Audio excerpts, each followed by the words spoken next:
All right. Can we mute the TV? Hey everybody. Welcome to the event, the main event. I got this camera on. What I'm gonna do is after we get past the whole meet and greet aspect of this, I'm gonna flip it around so that people can see what's going on. You'll see this a little bit because we're doing something a little different this time. We are going to be using the remote the remote function on mobile devices, which I played with it earlier and it worked. It wasn't ideal, but it worked and it saved me from having to drag everything over here. So um, I'm gonna I'll run my little clip here for you. But here we are, American Legion in Chesterton. Come on down if you want to watch the debate with us. We got it on the big screen here, and it should be a good time.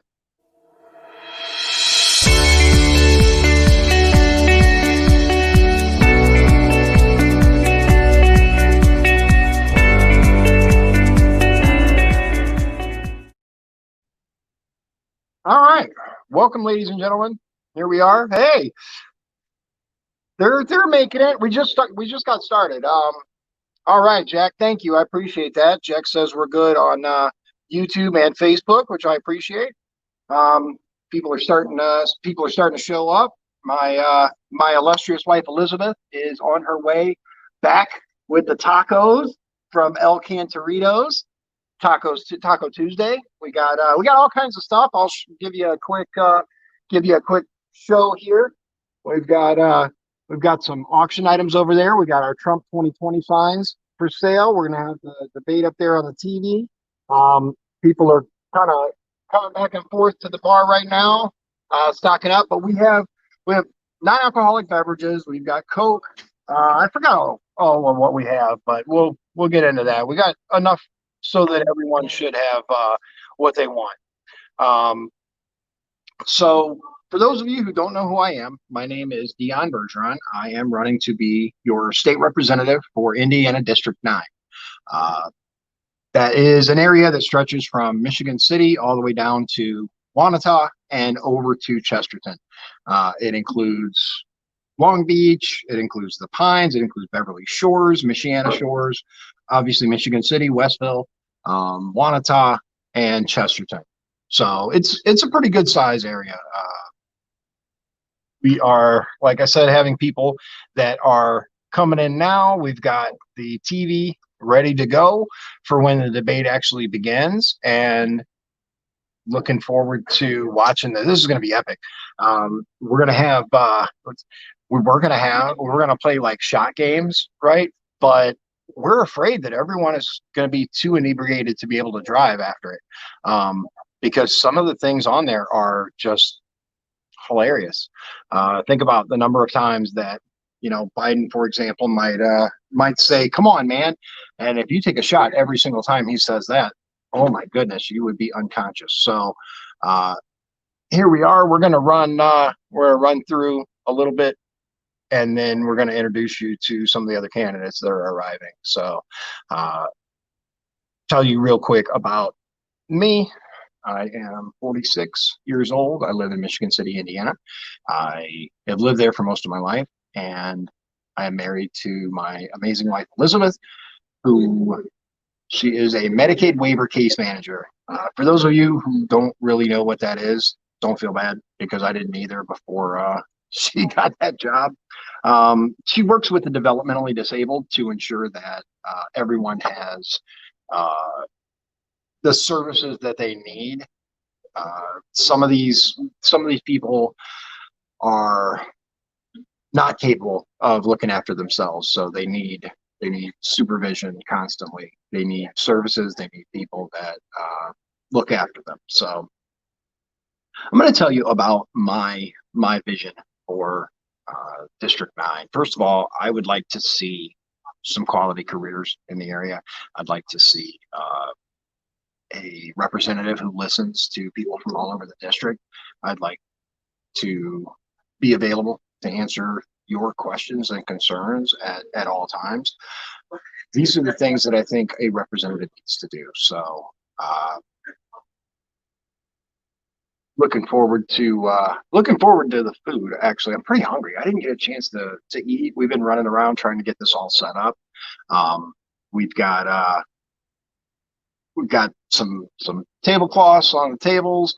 Our obviously the color's red. Here, I'll show you again. We've got some silent auction items up there. We've got some Trump signs. We've got TV over there that's ready to stream this, and got the family here. People are coming. I expect a lot of people are going to show up right before the debate. Personally,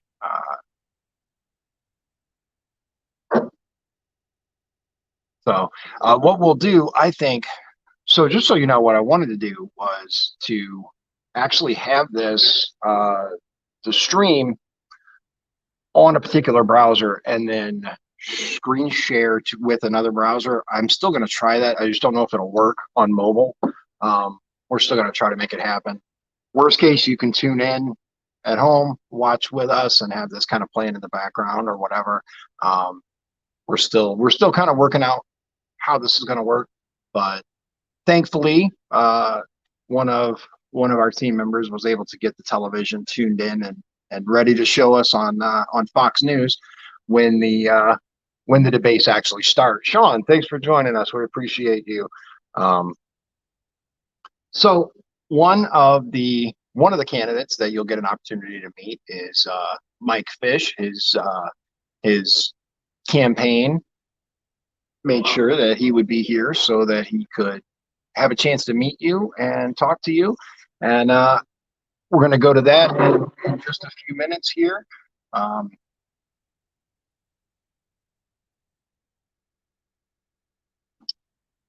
Here, I think this might be a better angle. There's the flag.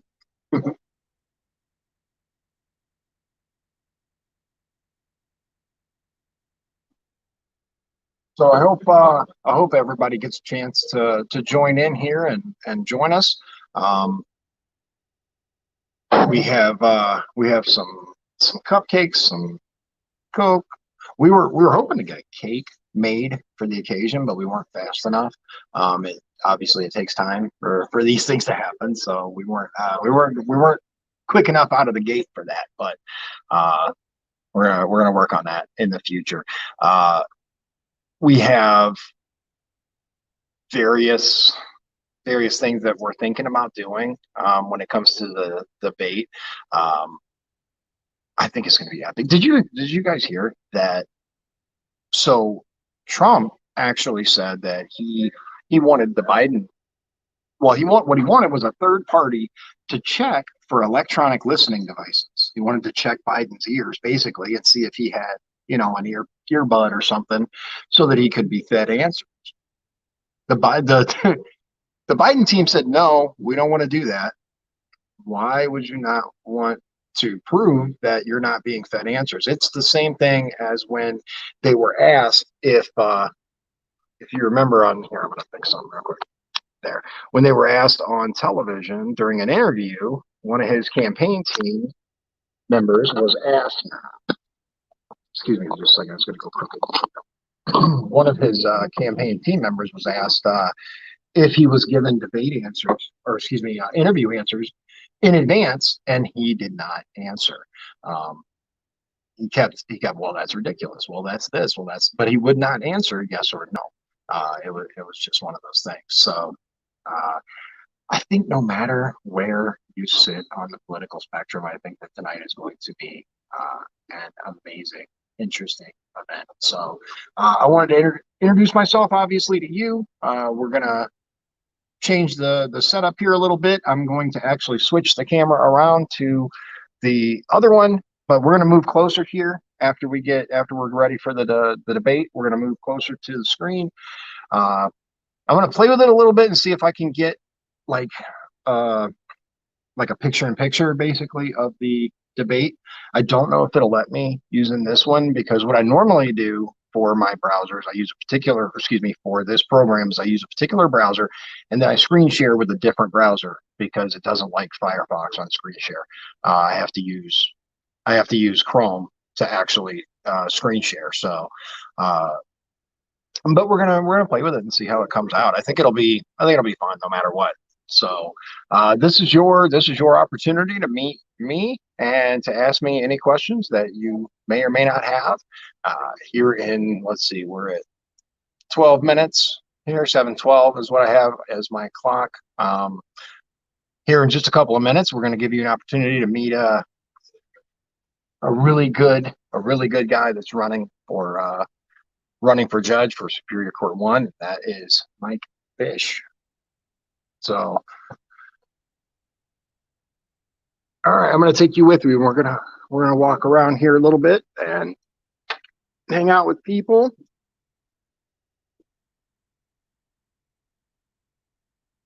My buddy Ralph. What's up, man?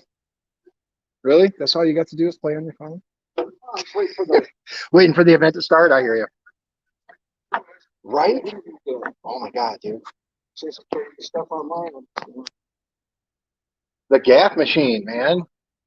Good old Joe.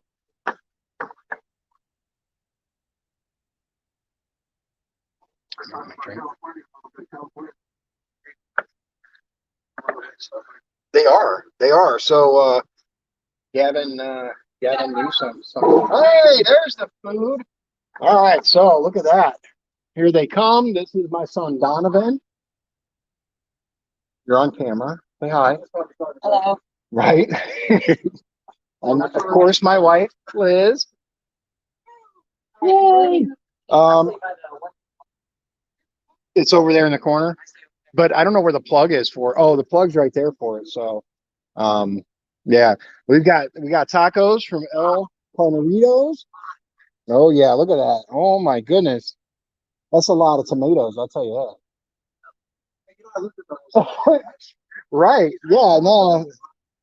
That is an ungodly amount of tomatoes. Would you agree? Hi. Welcome. Yeah, yeah. I mean, we've got, let's see. I don't know what's in the rest of this, but they did say that oh, there we go. They did say that they would be giving us multiple meats. Okay. All right. We've got let's see here. We've got obviously our Trump signs here. Check this out. Oh, hey, the card for this was in the bag. Did you see it? We've got, look at this. It is an Eiffel Tower made out of chocolate from Evolution. I'm going to show you. Check this out. It is a chocolate elephant for the party. Look at that. Isn't that cool?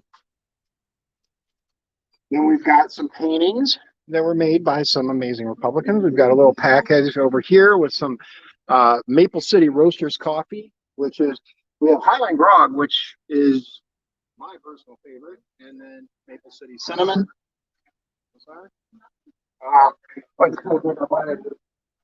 Oh, okay, I got it. And then, of course, my sign, which we brought. Well, but of course, the sign-up sheets, a little box, see, so I can travel to Indy, right? Little suitcasey type thing. We've got everybody over here. There's Austin. Hey, how's it going?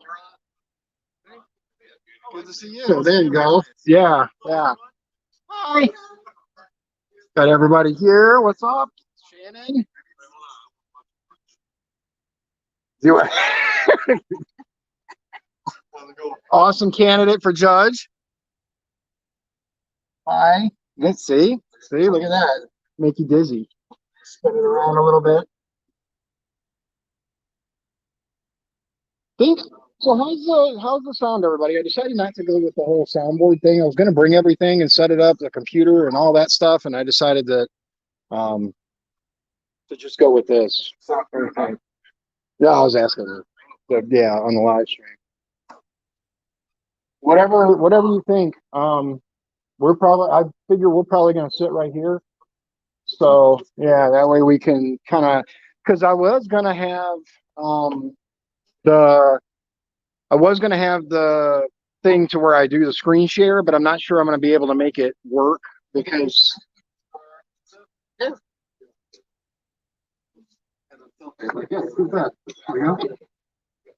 Awesome, man. Thanks.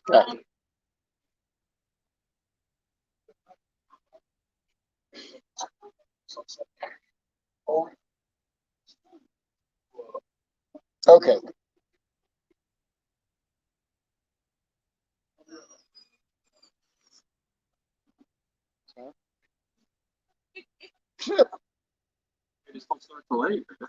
What? No, the debate starts at 8. The party starts at 7. Sorry, man. I'll give you a ride home. Oh, there you go. See, that's the way that you do it right there. Oh my God, yeah, that's what I was talking about over there. If we would have the drinking game, there we go. Talk to them for a while. Oh, Dion. Right?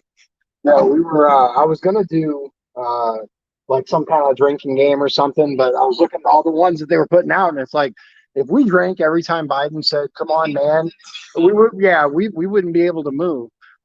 If we drank every time, Trump mentioned Hunter, I think we'd be unconscious as well. So, hey, good. How are you? Yeah, pleasure to meet you. Oh, okay. Pleasure to meet you. Oh, no interruption at all here. No, we're good. We got people working, so we're in good shape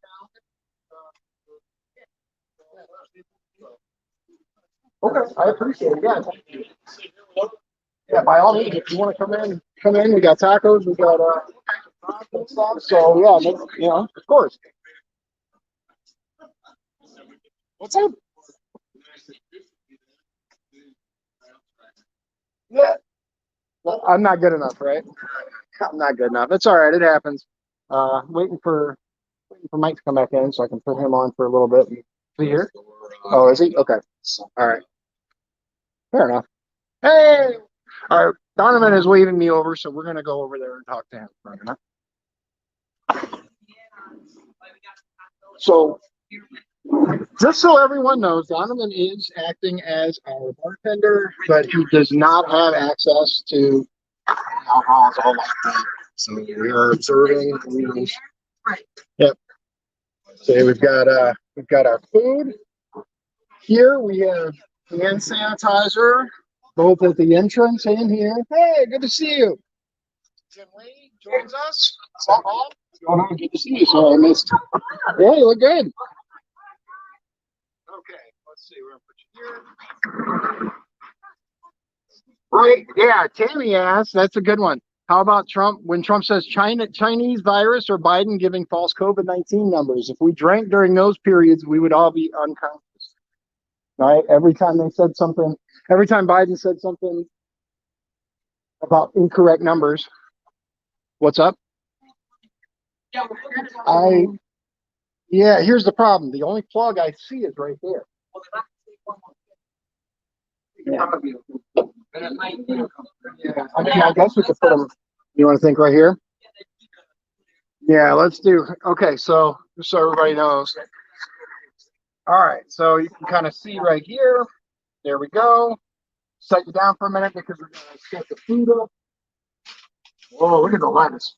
Oh my goodness, I don't know if you can see it. Look at all this lettuce. So much lettuce. Oh my. That is a lot of lettuce. There we go. Okay.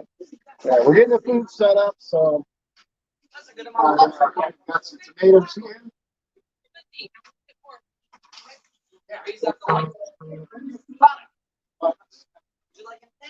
No, I got a Coke while you're gone because I was thirsty, but that's okay.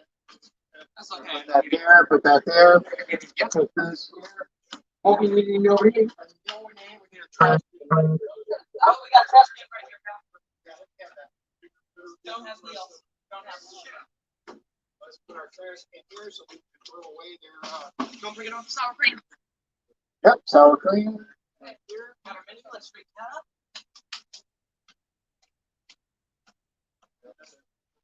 Hey, Cal. Yep. We got our plates here. I have the pack of napkins. Here's a stack. Excellent. Thank you. Yep. Let's see here. I think that should be. Let me get some more napkins here. I got the pack of them. Let's see.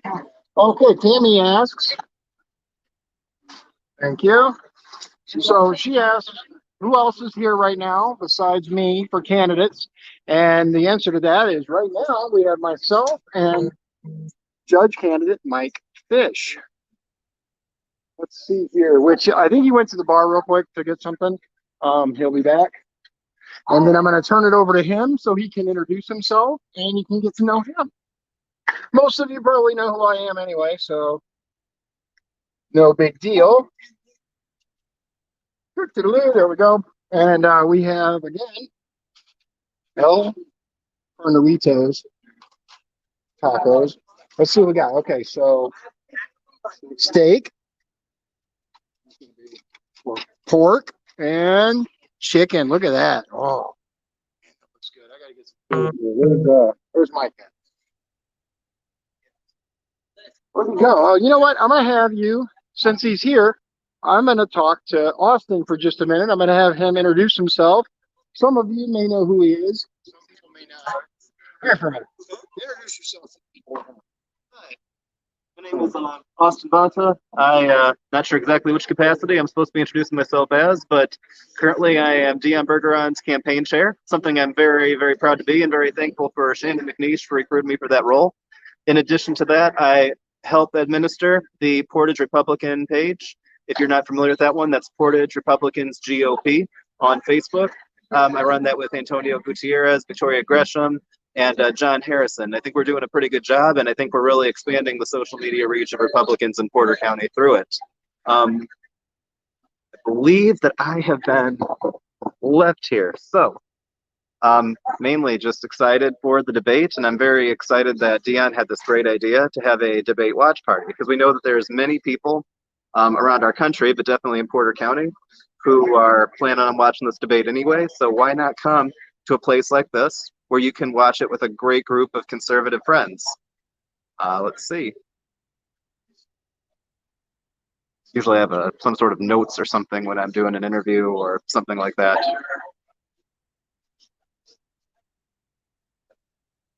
Suppose that this might be a good time to state that I'm very excited to be supporting the president in tonight's debate, and I think he's going to win it. I suppose everybody says their candidate is going to win, but I think we're heading for a very exciting night. He's still over there. Ooh. So for those of you who are not aware, for those of you who are thinking, this looks pretty fun, how am I going to get to this event? It is the Chesterton Legion in Chesterton, Indiana that we're holding this. There's going to be a second one. There'll be a second debate, and we'll have a second watch party. That one will be in the Legion in Westville, Indiana, in LaPorte County.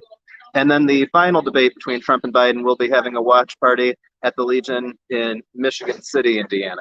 And I'm thinking that that's going to be a big grand finish for this whole process. He's really counting on me to carry this video. I think what I might do is I'll take this and I'll see if I can maybe introduce some other characters who are here.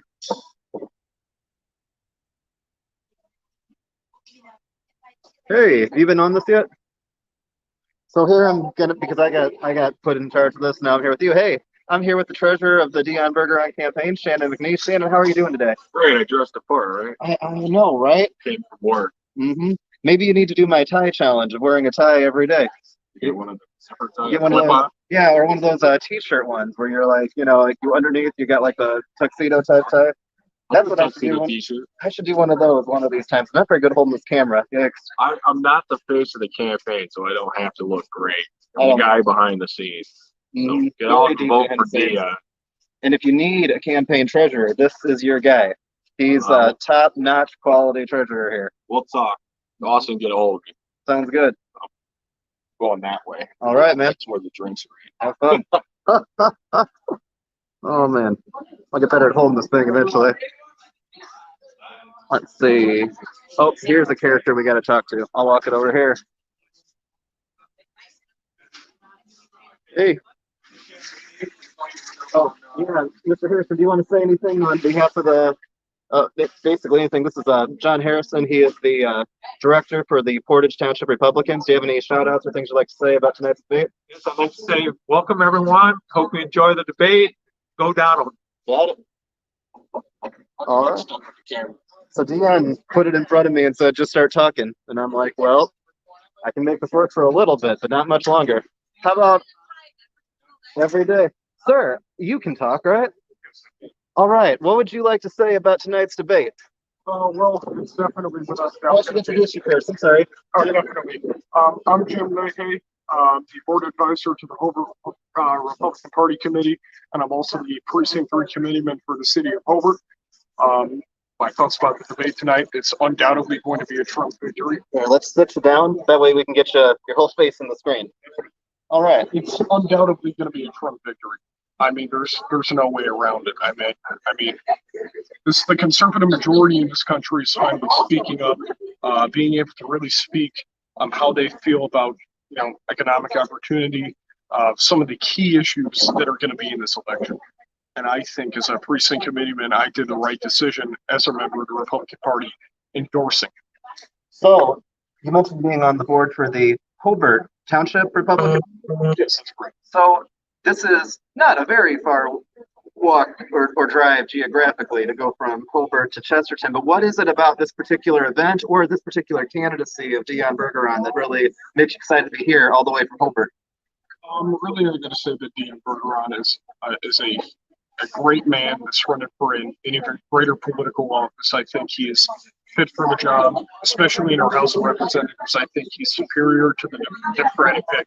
And I think that my presence here will not only support him, but support the Trump candidacy. And as a conservative, that's all we need to do. Get the word out. Being at this event helps expedite that. I'm curious, and I myself don't know the answer to this, but being that you're somewhat of a political junkie, like myself in your own way, do you know if Dion Bergeron wins District 9, so if you were to look at a map of all the House districts in Indiana, would that red map finally run all the way from the, what's it called, all the way from the Ohio River, all the way up to Lake Michigan? Would we finally have a map that looks like that, or are there some breaks along the way? I'm going to say I'm not exactly sure to the answer to that question. That's okay. But I can assure you that no matter what part of the country he represents, no matter what part of the state he represents in the country, he will do an excellent job in doing it. He will demonstrate integrity, transparency, and honor, which is undoubtedly what we need in the Republican Party and in Capitol Hill. And on that, I completely agree. I'm going to turn this back over to the man of the hour. Oh, one more thing. Also, if you want to follow my website, it's jimleahy.page. Or if you want to follow my political podcast, it's Political Talk with Jim Leahy on Facebook. Thank you. Thank you, sir. All right, we get you back to the man of the hour, Dion Bergeron. Hey, thanks everybody for joining us online. And hold on, I'm being called by Donovan again. Yeah. Okay, what's up, buddy? What's up?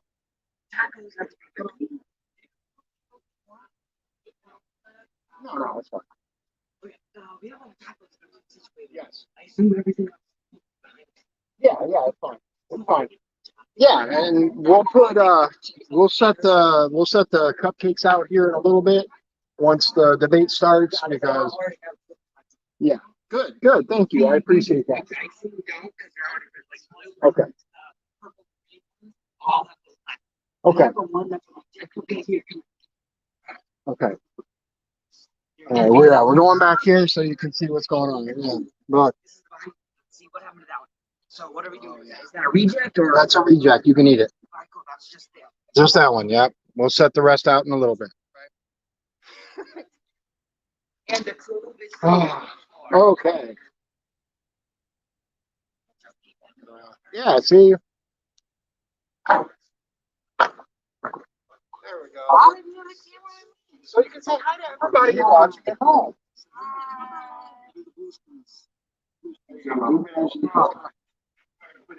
Yes. No, Why not? because this is your show. It's not just my show. It's myself and the family and everybody's. I'm actually waiting for our other candidate to come back from the bar. He got I shouldn't say suckered, sucked into conversation in the bar. Yeah. Yeah. So he's chatting it up over there, which, is really smart. Yeah. He's running for judge for his yeah. Mm-hmm. He is Porter County. Yeah. Yeah, you can't. Yeah. So you can vote for Judge Oss, though. There you go. Yeah, yeah. You might end up. Jack says hi, Liz. Yeah, yeah, yeah, yeah. Yeah, he, she, they, them. There you go. Very good. Thank you, Donovan. We appreciate Donovan doing a great job here, devoting his evening to making sure that everyone has sufficient hydration, right? You.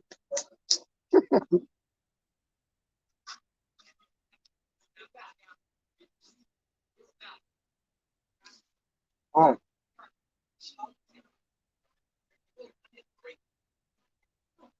yeah, absolutely. Here. Okay, what do you want? A grape? Yeah, a green one? Just one. There you go. You can have take the fork. Take the fork. There you go. You can, yes. Absolutely, yeah. Just make sure you use the silverware. It's all disposable. Use a piece of silverware and then throw it away. So that way we comply with all the regulations. Right, exactly. So set this like this. It's facing, just so you know, it's facing this way. So Would you like anything from our wonderful establishment, my good man? not right now, but My I'm man definitely of gonna the get hour. some. Yeah, My man of fix the the thing. hour. I'm gonna get some tacos here in just a minute because I'm starving. Would you like a beverage or cat? Yeah, I'm gonna get. I told you. Yeah, in a minute I'm gonna get. Yeah, eat up by all means. Yeah, noodles. I don't know what the noodles are from, but finish my Coke here.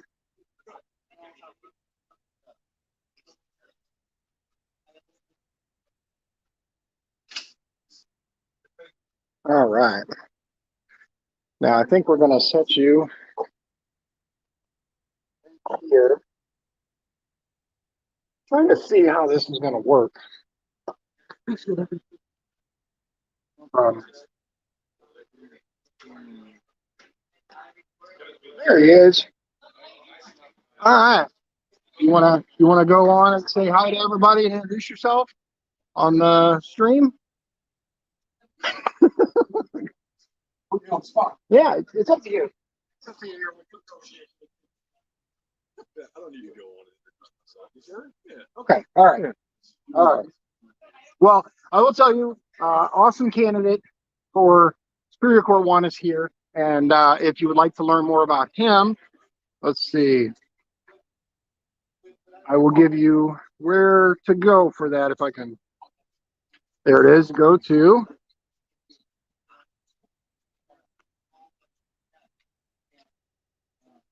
Okay. Hold on. Okay. Oops, come on. All right, this is much harder than it was with a keyboard.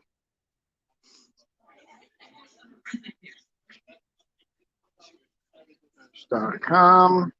Okay. What the heck? There we go. No, I had an issue with the comment for a minute, but it looks like, okay, so it looks like it worked on most platforms. We're going to do a couple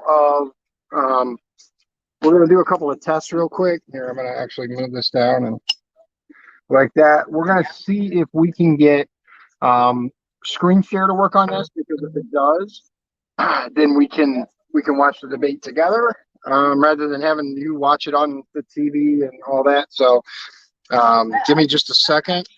No. So let's see here. Let me go to open Firefox. Let's go to, What is that, Dion? what's that, buddy? A cold drink from our sponsor today. Um,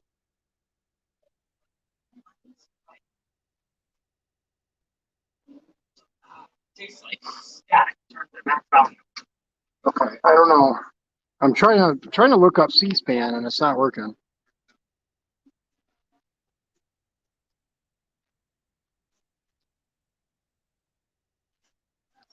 Oh, that's why. Okay. So,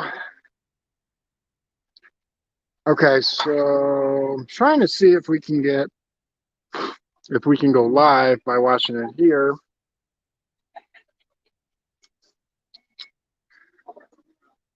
Okay. Okay, here it is. All right. So if we go to that.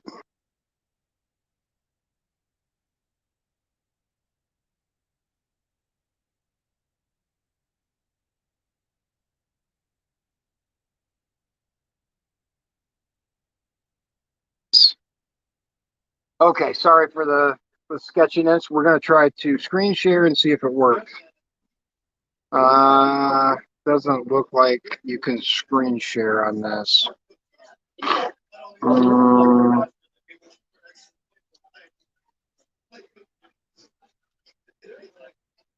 Yeah.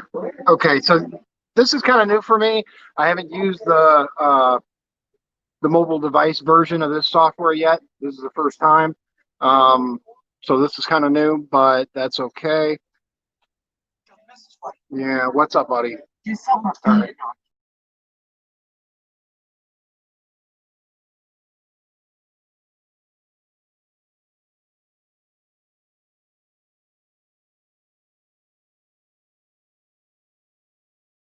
Oh, lost it for a minute. There we go. Okay, so if you want to learn more about me, go to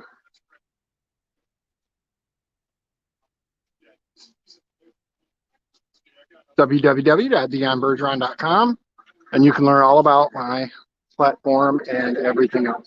We're gonna set you up right over here so you can feel right at home.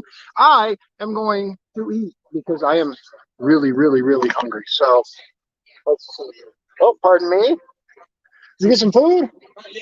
Handle up. I've got plenty. All right. So yeah, we're gonna put you right over here, I think, so that you can kind of keep track of what's going on. And then we will make sure to periodically check for comments so that if anyone has any questions, concerns, wants to join in, whatever, let us know.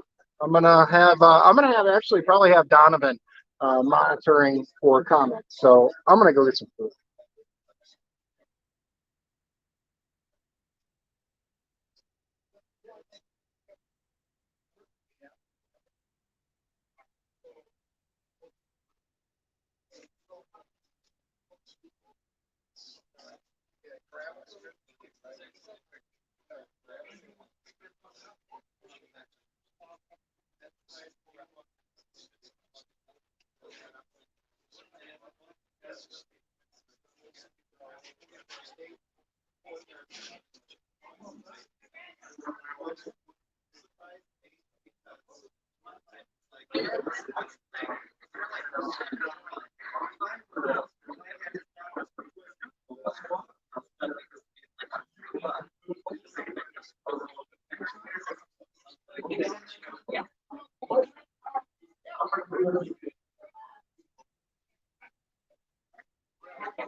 Unacceptable, right?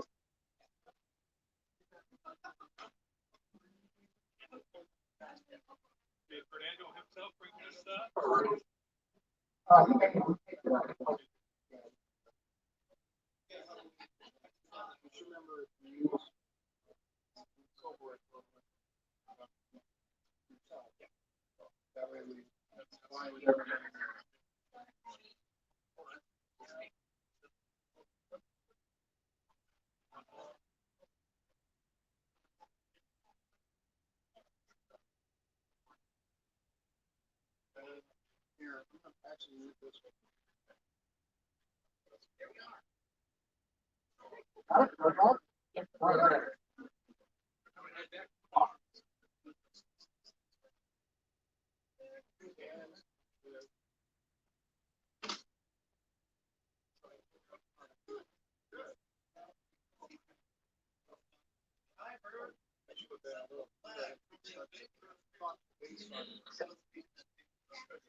Well, I can go ahead and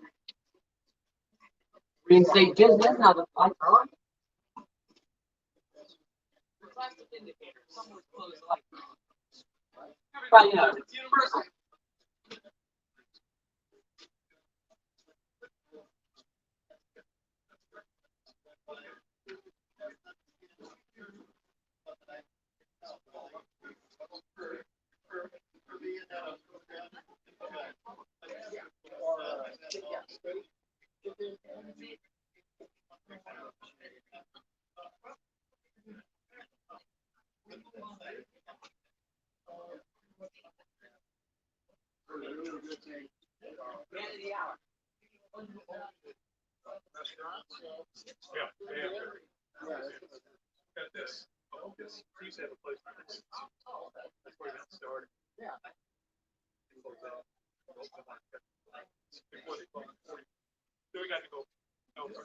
Wow. I want to serve you with every sanitize. I want to be I can't be a good bartender if I'm spread coronavirus around. Sanitize. All right. Now 99.9%. All right. So I heard earlier that you would like a beverage. Yeah, let me get That's our choices. You can read the menu if you'd like a full walkthrough. let me get a Coke. Ice or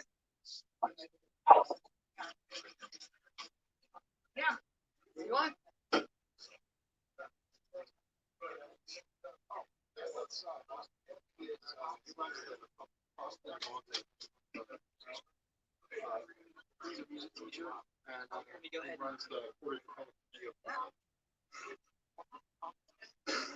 Oh, yeah. there we are. I don't know for sure. Yeah. Would you like a cookie to go along with that or a cookie? No,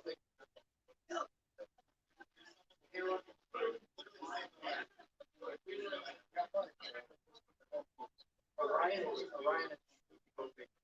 we have some he had to work, so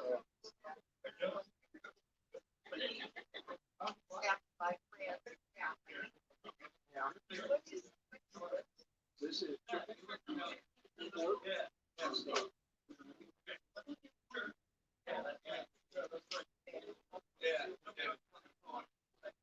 make sure we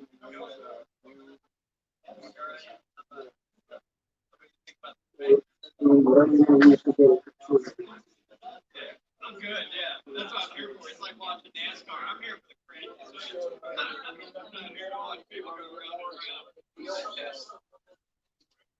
Oh, yeah. Oh, yeah. Hey, can you keep an eye on this and just you can flip it around if you need to. Just check and see if there are any additional comments past here, I'll show you. Where it shows right now. Or you can chat with them if you want. You want? Okay. Can they hear me? Yeah, by all means, you can if you want. Yeah, they can hear.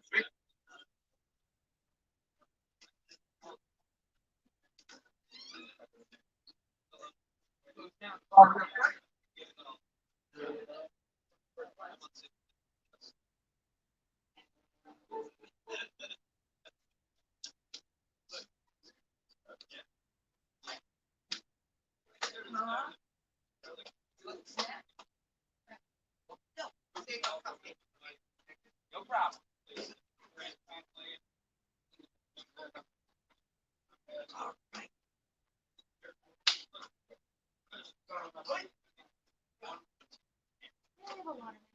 Yes, iced or no? No, it's fine. You want? Okay, could I like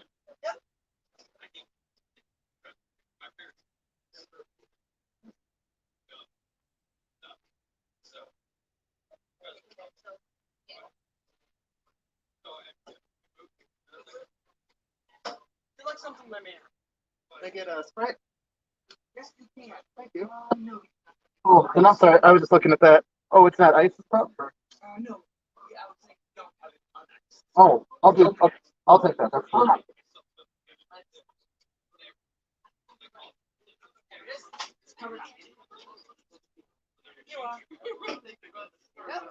Would you like anything? There are. You can grab it yourself. Just, No problem.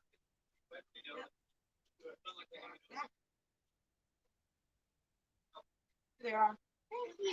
Anything on the menu we have. Oh, these are really good ideas.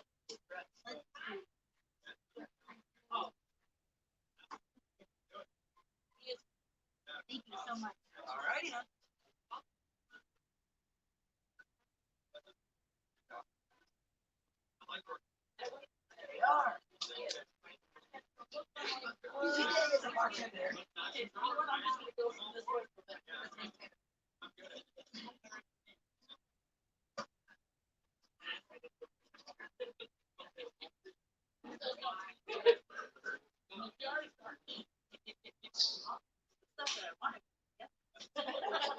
I don't know how to reply to you, but hi. Hi.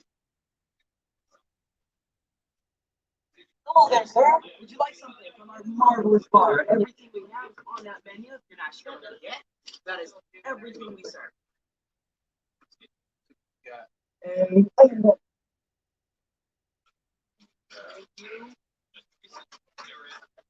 All right, good sir. Would you like something?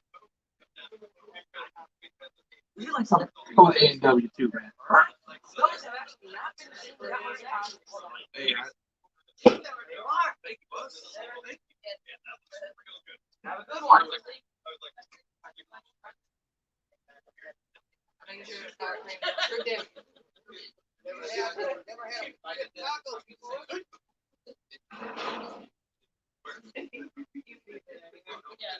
Appreciate you, Dad.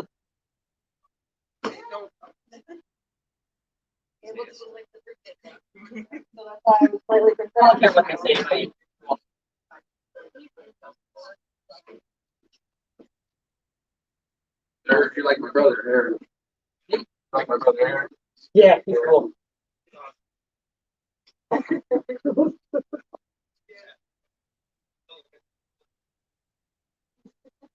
He's good. Well, sure. Which is, it is what it is. That place. Yeah.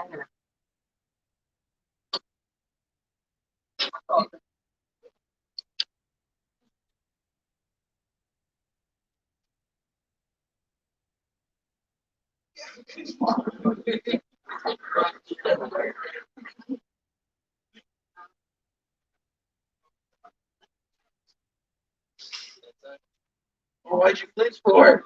Why'd you please for?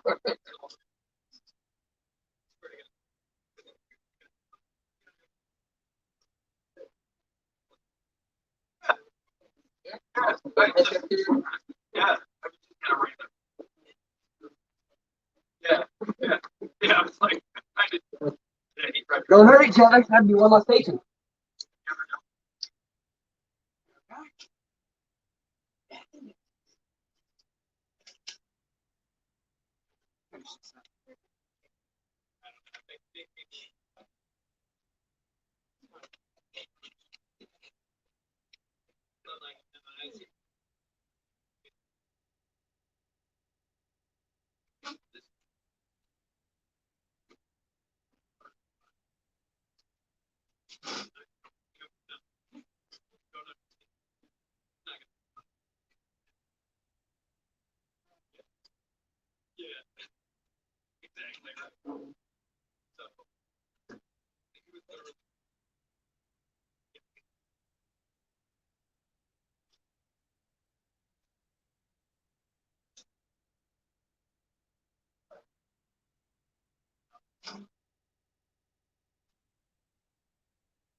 Kind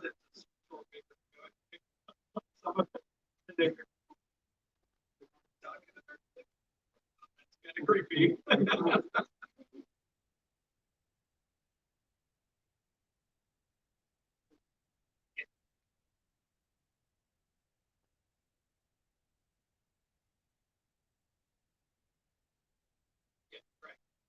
Yeah. That's what I said. I was like, you don't need that. That's pretty well. Thank you. Yeah.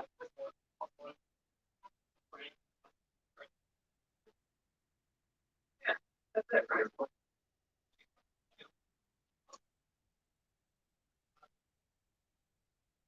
Good Lord, man.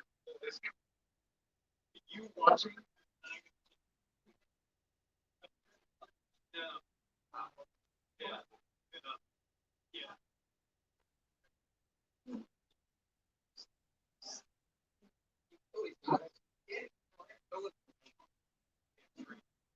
Well, I mean, we can't talk, so I'm not listening.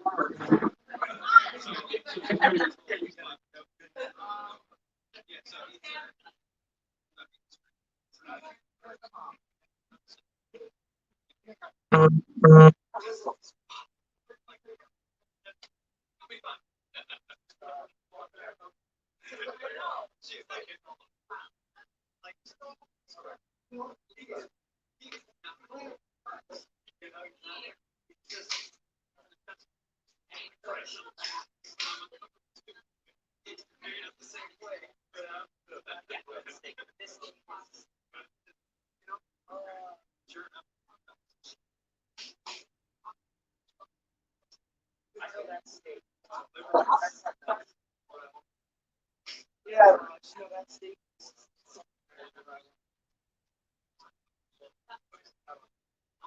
Hallelujah.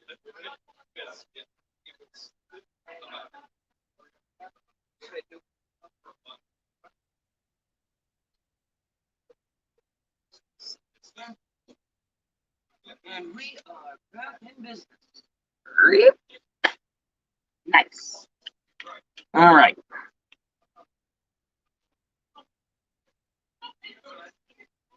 And it together.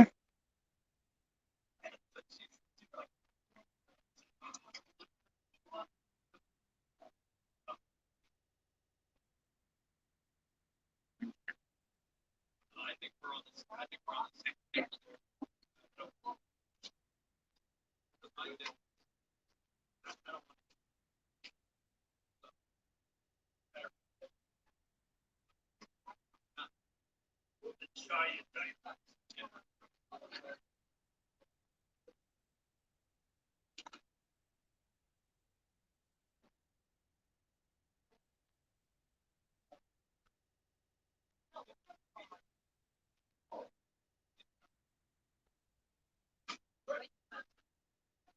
So I only said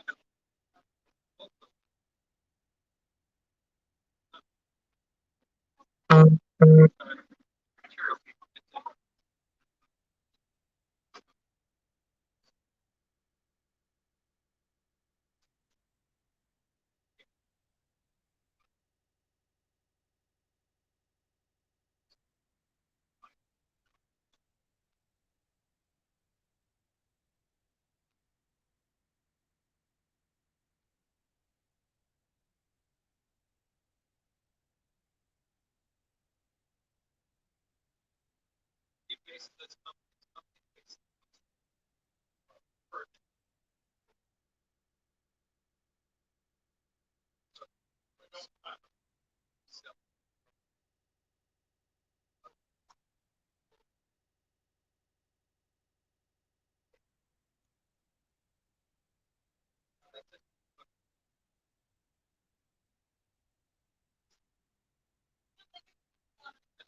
Good to hear, Walter.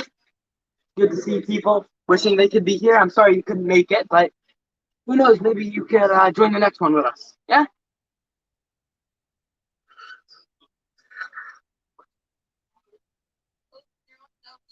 No, he told me to keep a lookout for it. Listen.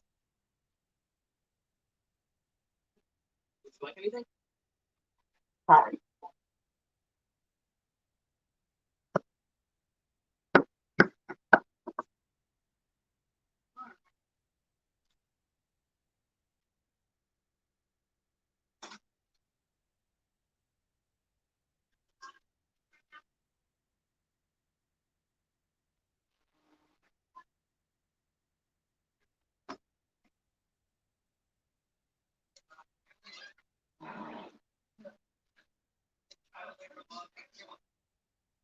Caught me just in time. I was just about to leave. Shut down the bar for a minute. Oh, you are.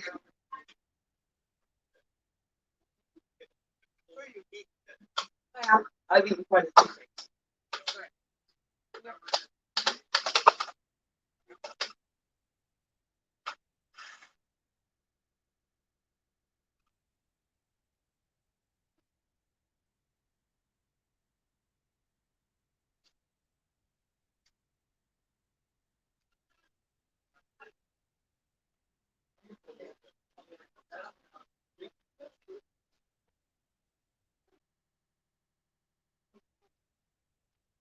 Not yet, but we will.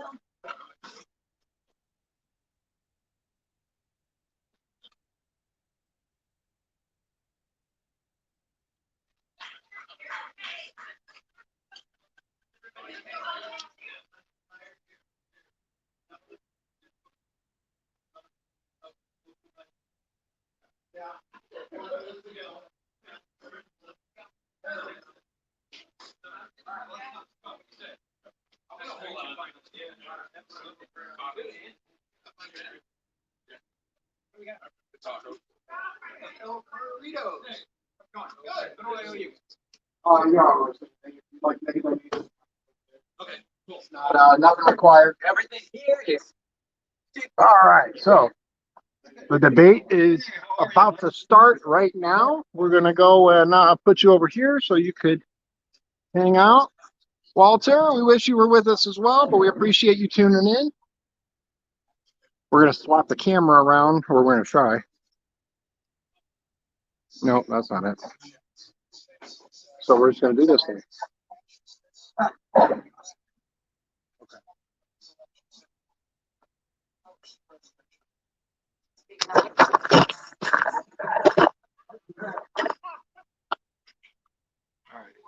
It's a good thing I got the OtterBox case.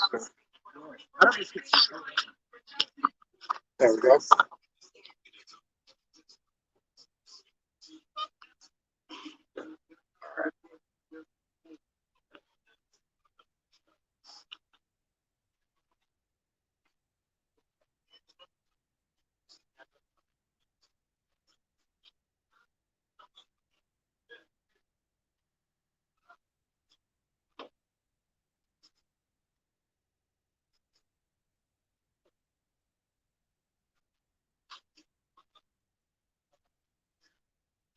Seriously.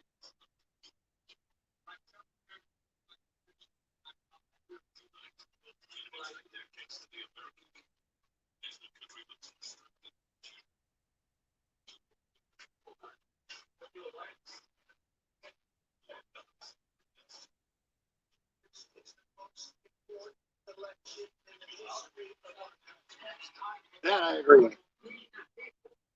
All right. You know what?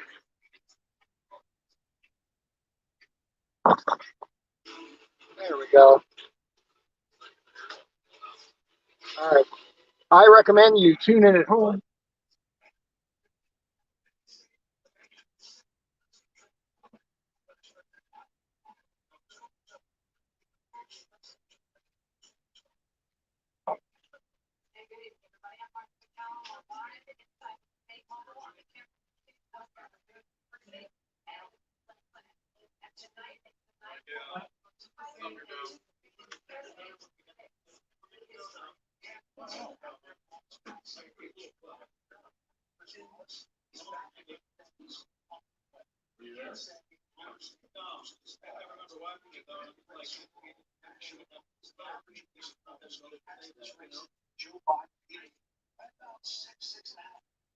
And it comes at a time that the nation is struggling with so many things that are dividing us. When you look at coronavirus, whoever is the president for the next 5 to 4 years is going to have an opportunity, hopefully, to see us out of that, to try to stimulate this economy again, the unemployment numbers, try to get things moving, and also to deal with the issues like China on the foreign stage and the threat from China. So there's so much at stake. And these two men are about to have a chance to show the country how they would handle these really difficult challenges. Obviously, hanging all over this is COVID-19. We have a different scenario here in the debate hall. Many fewer people here in the audience, from about 900 to about roughly 100. See Chris Wallace getting ready there. He has selected debate topics. 6 minutes on each one, 15 minutes for each one of those with back. So we'll see. Are they going to come out swinging? We have seen President Trump debate a lot. We've now seen Joe Biden debate several times in the primary process here. But this is the big contest. This is the big night where these two men share a stage for the first time ever in this role. Ladies and gentlemen, Chris Wallace, our colleague.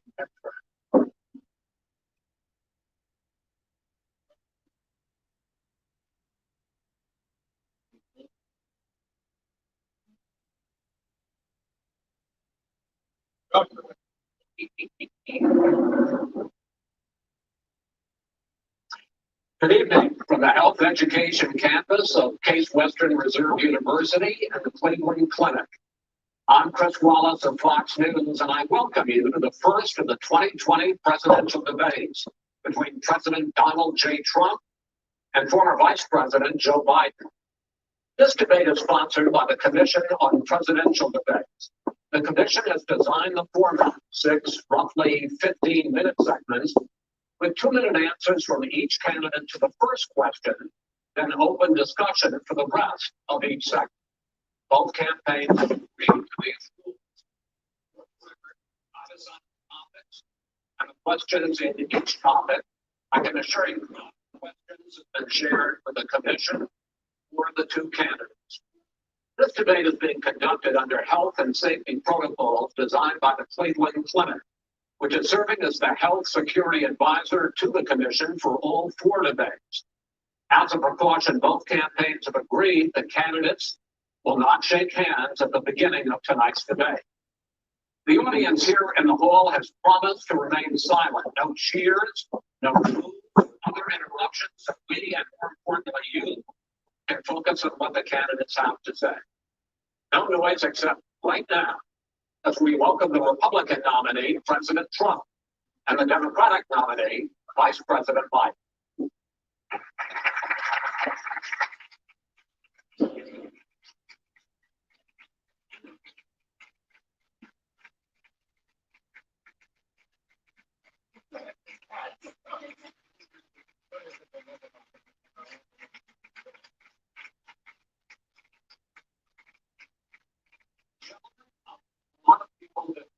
For this night, so let's get going. Our first subject is the Supreme Court. President Trump, you nominated Amy Coney Barrett over the weekend to succeed the late Ruth Bader Ginsburg on the court. You say the Constitution is clear about your obligation and the Senate's to consider a nominee to the court. Vice President Biden, you say that this is an effort by the president and Republicans to jam through on an appointment and what you call an abuse of power. My first question to both of you tonight, why are you right and make the argument you make and your opponent wrong? And where do you think a Justice Barrett would take the court? President Trump, in this first segment, you go first, 2 minutes. Thank you very much. I will tell you very simply, we won the election. Elections have consequences.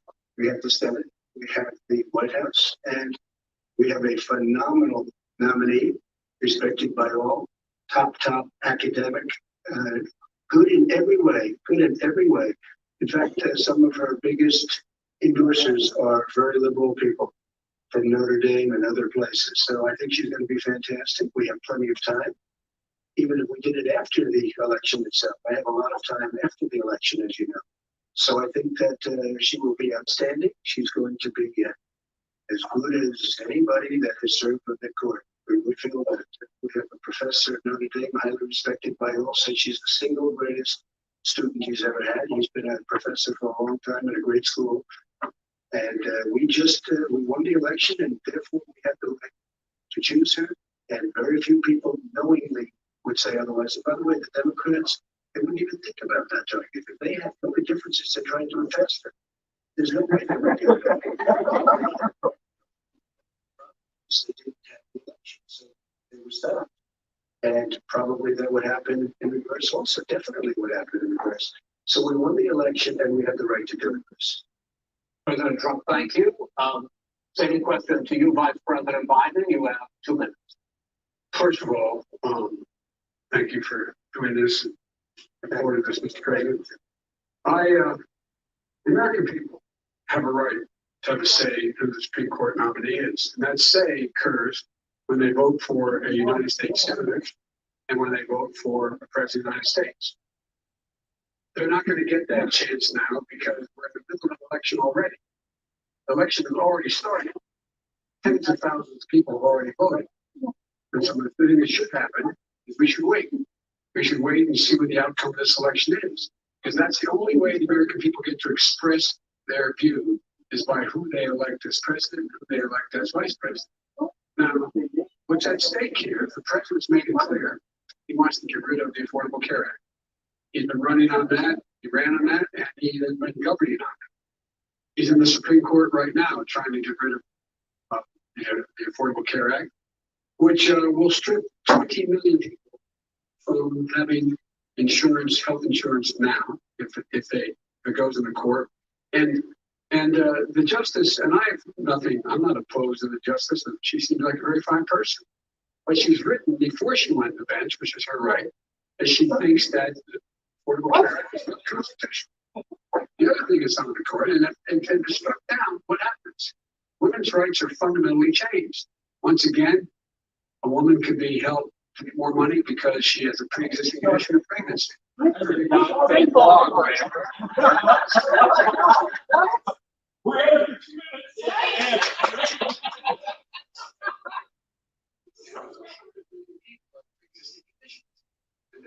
Taken away as well. Those pre-existing conditions, insurance companies are going to love this. And so it's just not appropriate to do this before this election. If he wins the election in the state Democratic or and then it's going to sure.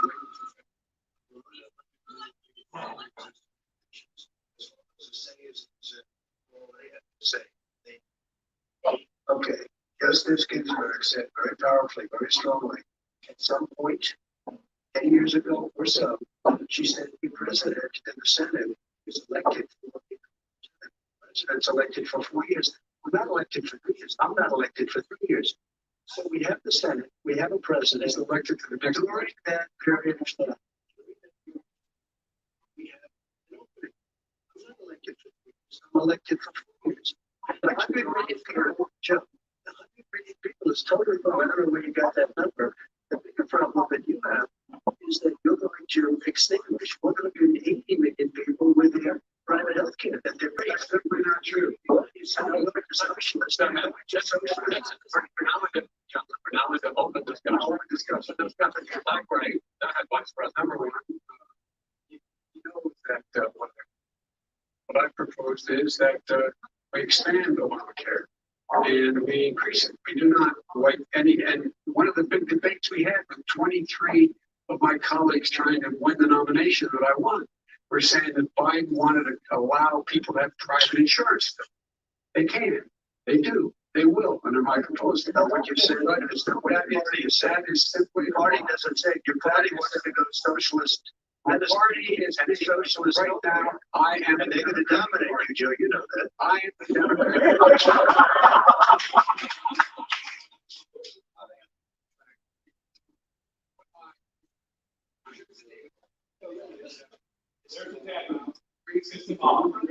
It's Mark. Sounds like short shirts could be better.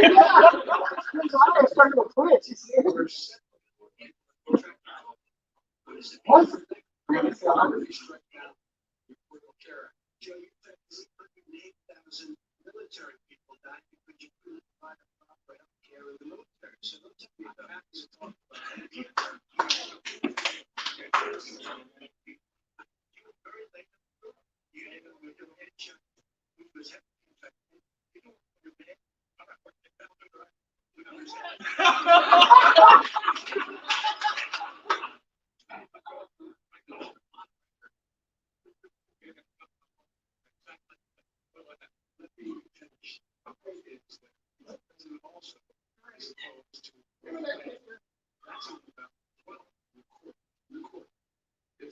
It's also a state right now. And so the election is all on the ballot. And why is it on the ballot? Because the register is on the ballot. There's nothing happening there.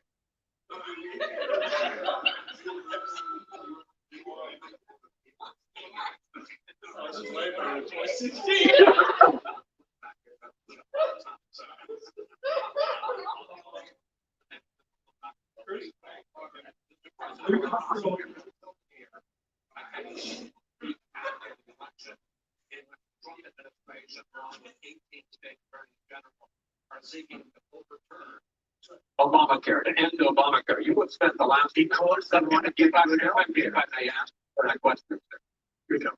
Over the last 4 years, you have promised to repeal and replace Obamacare, but you have never in these 4 years come up with a plan, a comprehensive plan to replace Obamacare. Well, I'm going to give you I got rid of the individual mandate, which was a big chunk of comprehensive plan. That is absolutely a big thing. That was the worst part of it. Everything was for me. Well, I'll ask Joe.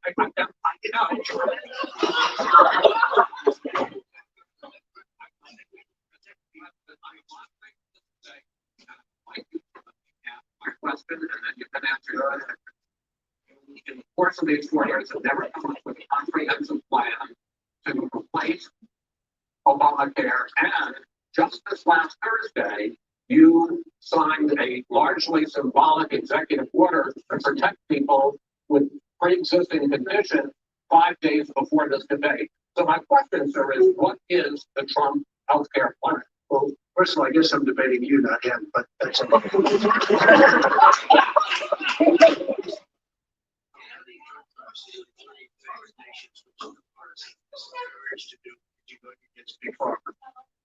prices will be coming down 80 or 90%. You could have done it during your 47-year period in government.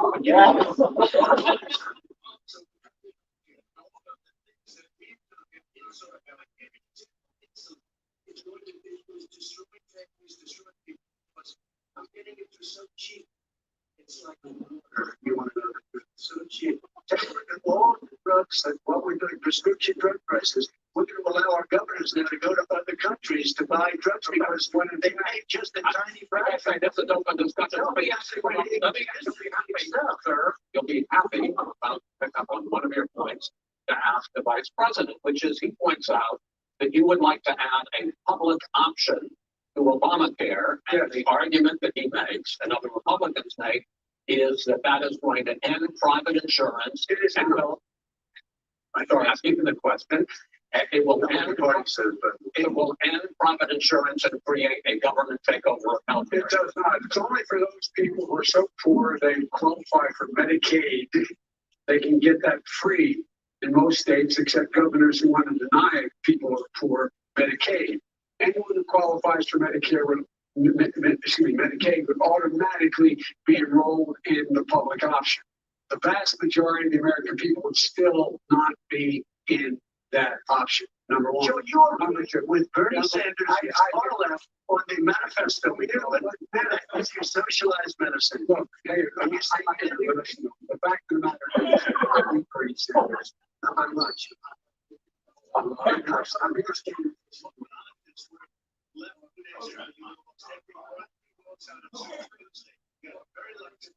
I got very lucky to be very lucky tonight as well. And tonight I'm going to make sure that because here's the deal. Here's the deal. Fact is that everything he's saying so far is simply a lie. I'm not here to call out his lies. Everybody knows he's a liar. But I just want to make sure I do it last night. First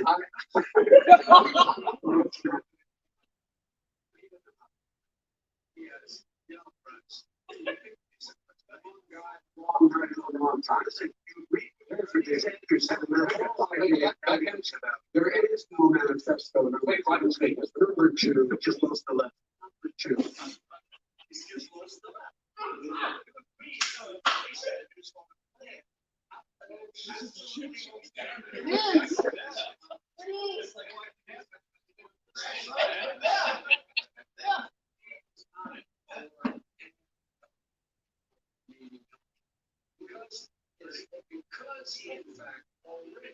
has cost 10 million people their health care that they have from employers because it is recession. Number two, there are 20 million people getting health care through Obamacare now. If he wants to take it away, he won't ever. Say that's what he wants to do. Take it away. I want to get number of health care. I don't want to because Obamacare is not. It's not. He has never already affected to an extent he has argued the same people like that, but probably you're both thinking at the same time. Let the president go ahead, sir. Obamacare is no good. We made it better, and I had a choice to make very early on. We took away the individual mandate. We guaranteed pre-existing conditions, but took away the individual mandate. Listen, this is the way it is. And that's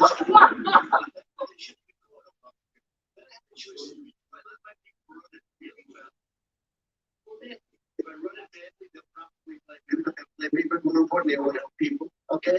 I said, you got to run it so well. That's what, and I just had a meeting with them. They said, the problem is no matter how well you run Obamacare, it's a disaster. It's too expensive. I got line. That doesn't work. So we do want to get rid of it. I understand this, but I have to give you roughly equal time. Please. Vice President. But he has no plan for health care. He sends out wishful thinking. He has executive orders that have no power. He hasn't lowered drug costs for anybody. He's been promising the health care plan since he got elected. He has not, like almost everything else he talks about. He does not have a plan. He doesn't have a plan. And the fact is, this man doesn't know what he's talking about. I want to go from you, Mr. Vice President. If Senate Republicans, we were talking originally about the Supreme Court here, if Senate Republicans go ahead and confirm Justice Barrett, there has been talk about ending the filibuster or even packing the court, adding to the 9 justices there. You call this a distraction by the president, but in fact, it wasn't brought up by the president. It was brought up by some of your Democratic colleagues in the Congress. So my question to you is, you have refused in the past to talk about it. Are you willing to tell the American people tonight whether or not you will support either ending the filibuster or packing the court? Whatever position I take on that, that'll become the issue. The issue is the American people should speak. You should go out and vote. You're in voting now.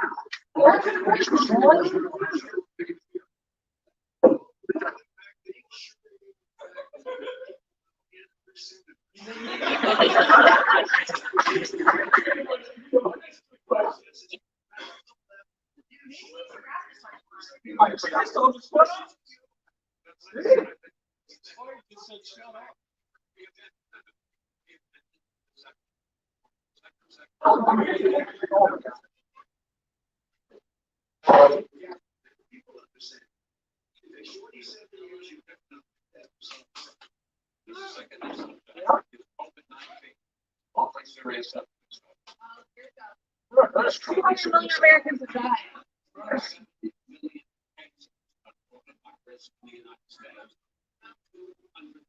People have died. Even after we produce a vaccine, experts say that it could be months or even years before we come back to anything approaching normal.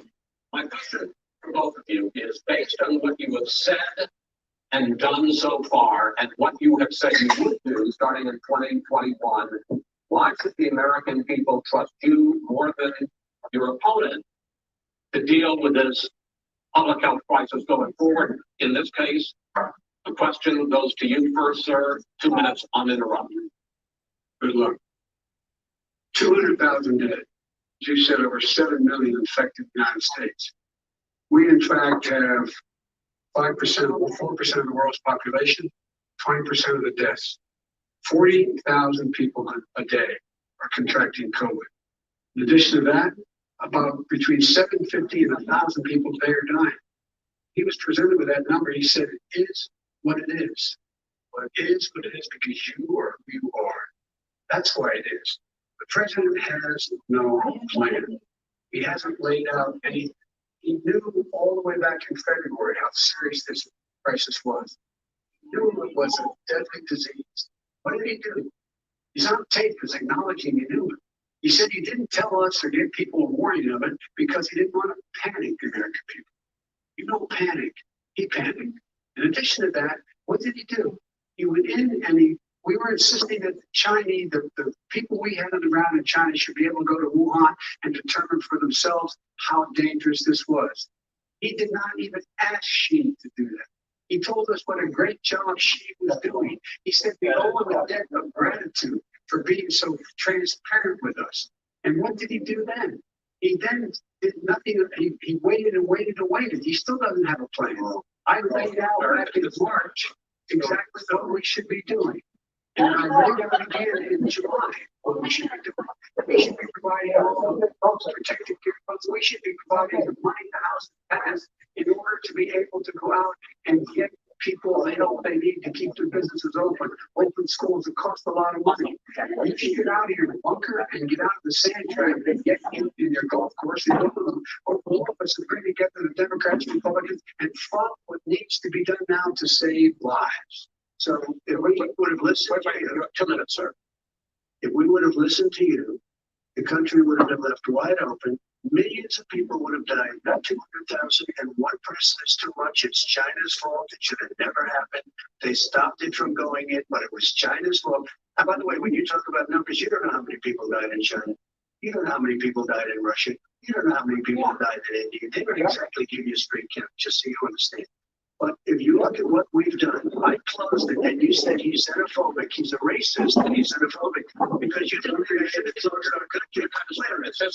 You didn't think we should have closed our country because you thought it was terrible. You wouldn't have closed it for another 2 months.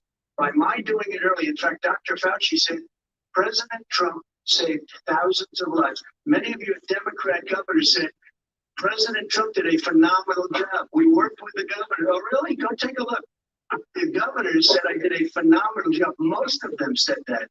In fact, people that would not be necessarily on my side said that. President Trump did a phenomenal job. We did. We got the gowns. We got the masks. We made the ventilators. You wouldn't have made ventilators. And now we're weeks away from a vaccine. We're doing therapeutics already. Fewer people are dying when they get sick.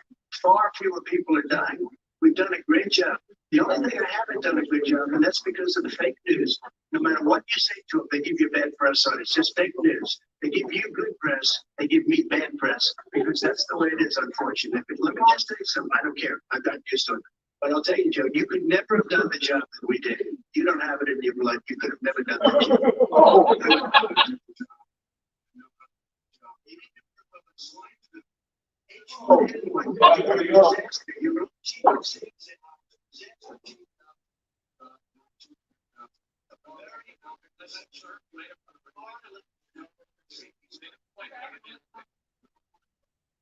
Shut down the economy. Since its economy is being shut down. The reason it's shut down is because, look, you folks at home, how many got up this morning and had an empty chair at the kitchen table because someone died of COVID? How many of you were in a situation where you lost your mom or dad and you couldn't even speak to them and have something on the phone so you could, in fact, say goodbye to us, far more people? And you would have been, by the way, his own CDC director says we could lose as many as another 200,000 people between now and the end of the year. And he told me, he said, if we just wear a mask, we can save half those numbers, just a mask. And by the way, in terms of the whole notion of a vaccine, we're for a vaccine, but I don't trust him at all. Where do you? I know you don't. What we trust is a scientist. You know, we trust Dr. Johnson, Pfizer. And by the way, and then let me move on to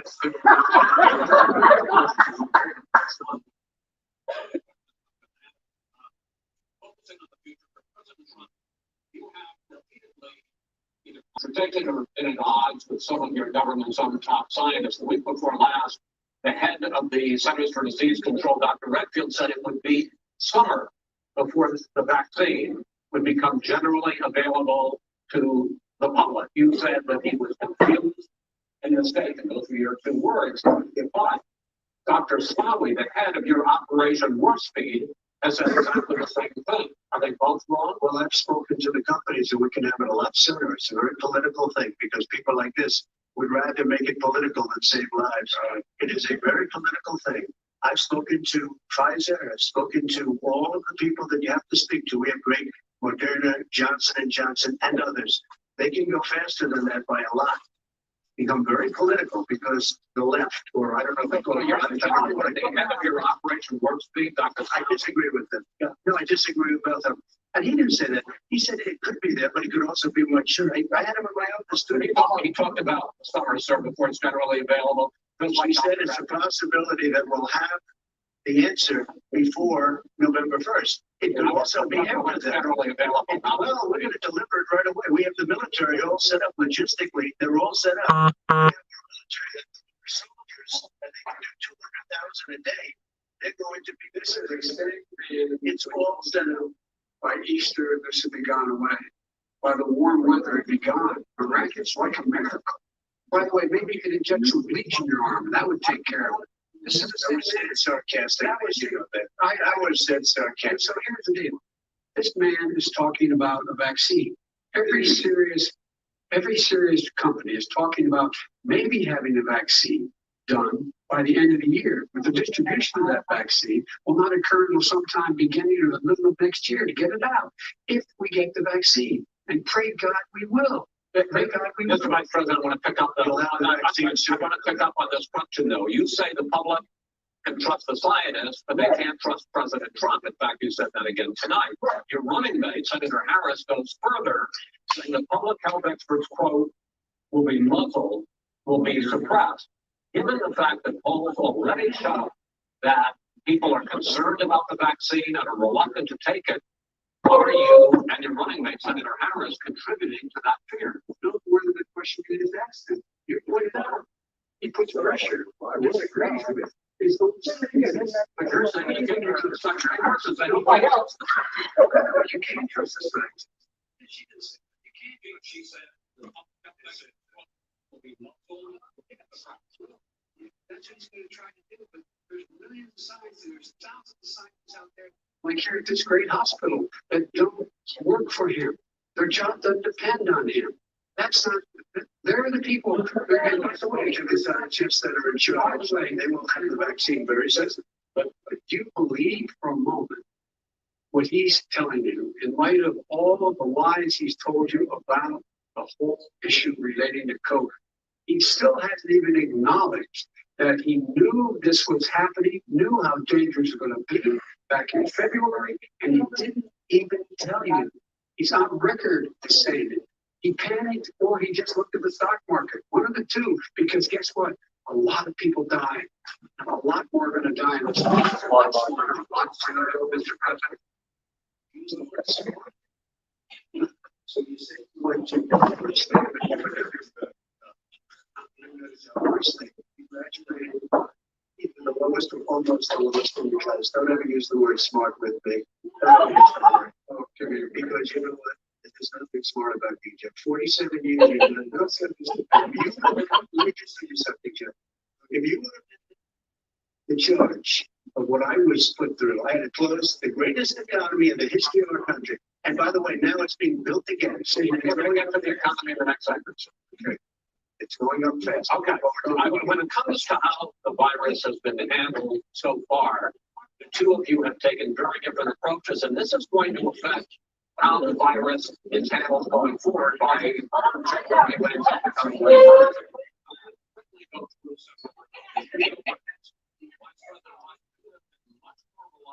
President Trump about reopening the economy and school. Why, sir? Because you know the plan. If I were running, I know what the plan is. You've got to provide these businesses the ability to have the money to be able to reopen with PPE as well as with the sanitation they need. You have to provide them that security. Okay? Please just shush a minute.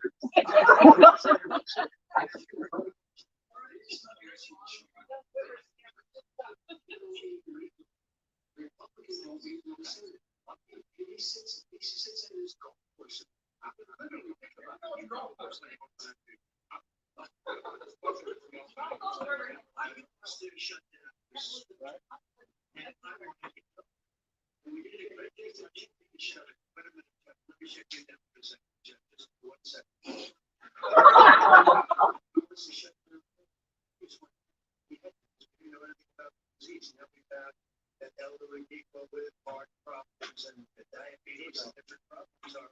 Very, very vulnerable. We learned a lot. Young children aren't. Even younger people aren't. We learned a lot. But he wants to shut it down. More people will be hurt by continuing. If you look at Pennsylvania, if you look at certain states that have been shut down, they have Democrat governors all. One of the reasons they shut down is because they want to keep it shut down until after the election.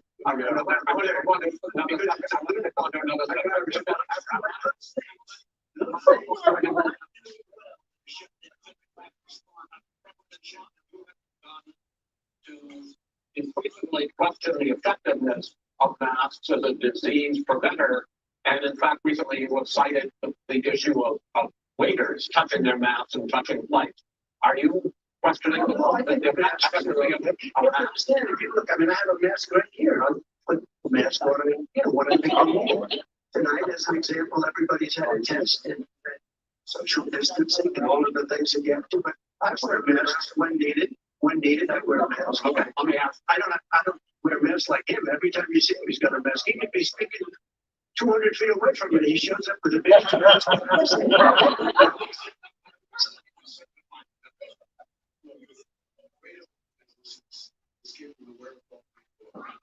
We provided money.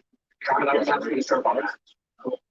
Masks make a big difference. His own head of the CDC said if you just wore masks between now, if everybody wore masks in social distance between now and January, you'd probably save up to 100,000 lives.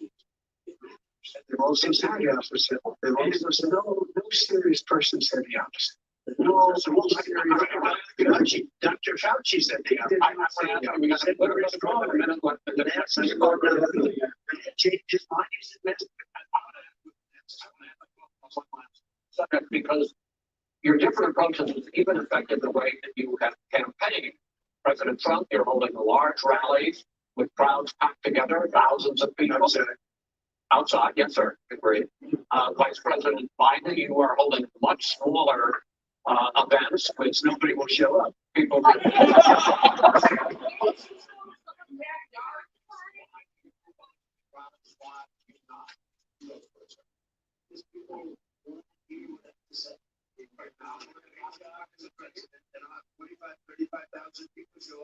At airports, we use airports. Are you not worried about we have a lot of people? Well, so far we have had no problem whatsoever. It's outside. That's a big difference according to the experts. When we do them outside, we have tremendous crowds, as you see. I mean, and literally on 24 hours notice. And Joe does the circles and has 3 people. So.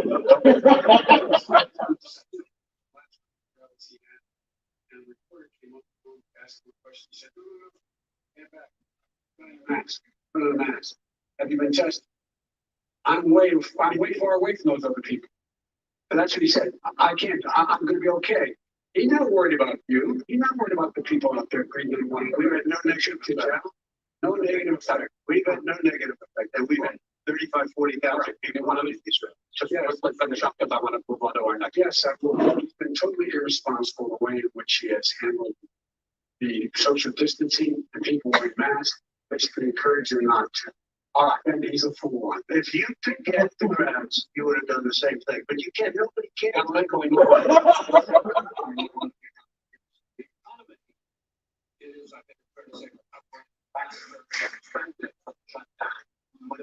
In the second quarter, the unemployment rate fell to 8.4% last month. The Federal Reserve says that to growth, which is going to be there, is not going to be nearly as big as they had expected. President Trump, you say we are in a V-shaped recovery. Vice President Biden, you say it's more of a K-shape. What difference does that mean to the American people in terms of the economy? President Trump, in this segment, you go first. So we built the greatest economy in history. We closed it down because of the China plague. When the plague came in, we closed it down, which was very hard psychologically to do. He didn't think we should close it down, and he was wrong. And again, 2 million people would be dead now. Instead of still 204,000 people, it's too much. One person is too much. Should have never happened from China. But what happened is we closed it down, and now we're reopening, and we're doing record business. We had 10.4 million people in a 4-month period that we've put back into the workforce. That's a record the likes of which nobody's ever seen before. And he wants to close down he will shut it down again. He will destroy this country.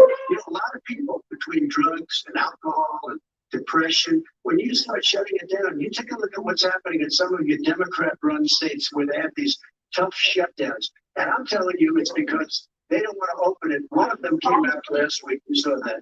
Oh, we're going to open up on November 9th. Why November 9th? Because it's after the election. They think they're hurting us by keeping them closed. They're hurting people.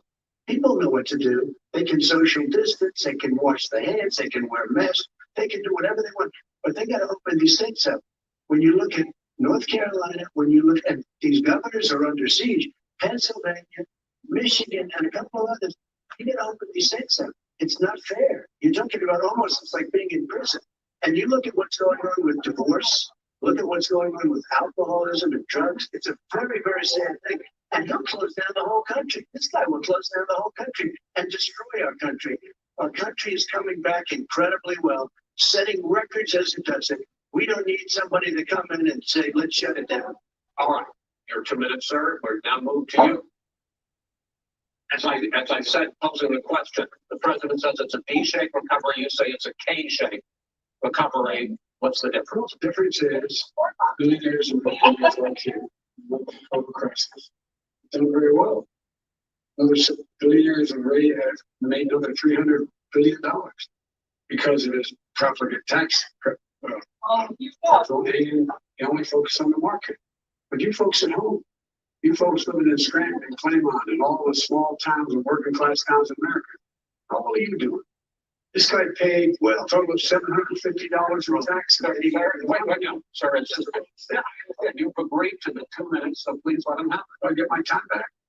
The fact is that he has, in fact, worked on this in a way that he could be the first president of the United States to leave office, having fewer jobs in his administration than when he became president. Fewer jobs than when he became president. First one in American history. Secondly, the people who have lost their jobs are those people who have been on the front lines, those people who have been saving our lives, those people who have been out there dying, people who are putting themselves in a way to make sure that we could all try to make it. And the idea that he is consistent that we go forward and open when you have almost half the states in America with a significant increase in COVID deaths and COVID cases in the United States of America. And he wants to open it up more. Why does he want to open it up? Why doesn't he take care of the American? You can't fix the economy until you fix the COVID crisis. And he has no intention of doing anything while making it better for you all at home in terms of your health and your safety. Schools, why are schools open? Because it costs a lot of money to open safely. You know, they were going to give his administration to give the teachers and school students masks. Then they decided, no, they couldn't do that because it's not a national emergency. Not a national emergency.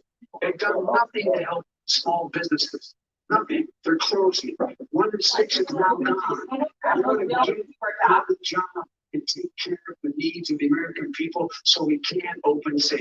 Your time is up, sir. Well, you're going to get to it. I'm going to respond to that. Well, you both have 2 minutes, sir. Excuse me, he made a statement. So the People want their schools, people want their schools open. They don't want to be shut down. They don't want their state shut down. They want their restaurants. I look at New York. It's so sad what's happening in New York. It's almost like a ghost town. And I'm not sure it can ever recover what they've done in New York. People want their places open. They want to get back to their life. They'll be careful, but they want their schools open. I'm the one that brought back football. By the way, I brought back football. It was me, and I'm very happy to do it. And our people in Ohio are very proud of me. And you know, ladies and gentlemen, we're going to get to your economic plans going forward in a moment. But first, Mr. President, as you well know, there's a new report that in 2016, the year you were elected president, and 2017, your first year as president, that you paid $750 a year in federal income tax each of those years. I know that you pay a lot of other taxes, but I'm asking you the specific question. Is it true that you paid $750 in federal income taxes each of those 2 years? I paid millions of dollars in taxes, millions of dollars in income tax. And let me just tell you, there was a story in one of the papers. I paid $38 million 1 year. I paid $27 million. Show us your tax returns. I went You'll see it as soon as it's finished. You'll see it. You know, I want to go to the Board of Elections. There's a 118-page or so report that says everything I have, every bank I have, I'm totally under leveraged because the assets are extremely good. And we have I asking you a specific question, which is, let me tell you. I understand all of that. No, Mr. President, I'm asking you a question. Will you tell us how much you paid in federal income taxes in 2016 and 2017? Millions of dollars. You paid millions of dollars. Millions of dollars. So not $700 millions of dollars, and you get this. And you get this. But let me just tell you. Let me just say something that. It was the tax laws. I didn't want to pay tax. Before I came here, I was a private developer. I was a private business people. Like every other private person, unless they're stupid, they go through the laws, and that's what it is. He passed a tax bill and gave us all these privileges for depreciation and for tax credits. We built the building and we get tax credits like the hotel on Pennsylvania Avenue. You get an asset, which, by the way, was given to me by the Obama administration, if you can believe that. Now, the man got fired right after that happened. My President Biden, you want to respond? I do want to respond. Look, the tax code that made him put him in a position that he pays less tax than a school teacher makes, on the money a school teacher makes, is because of him he says he's smart because he can take advantage of the tax code. And he does take advantage of the tax code. That's why I'm going to eliminate the Trump tax cuts. And we're going to eliminate those tax cuts and make sure that we invest in the people who, in fact, need the help. People out there need help. But why do you do it over in the last 25 years? Because why would you do it over? Because you were president screwing things up. You were a senator and the worst president America has ever had. Let me just say, Jim, I've done more in 47 months. I've done more than you've done in 47 years.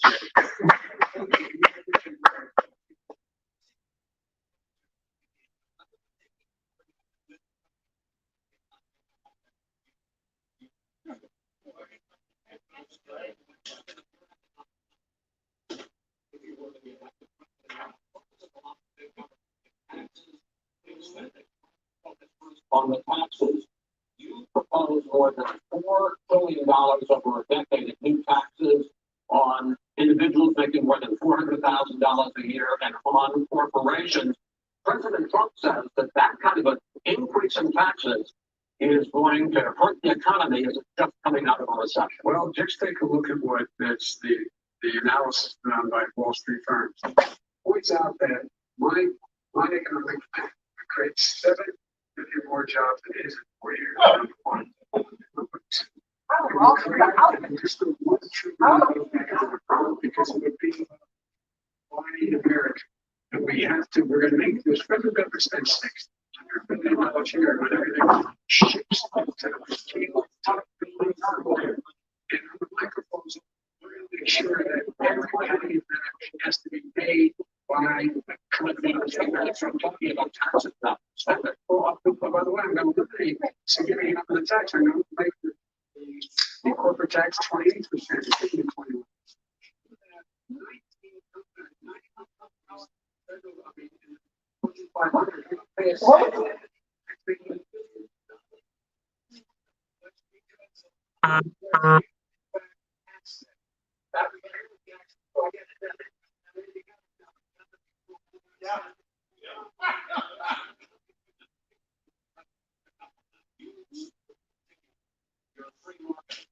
Or taxes or regulations.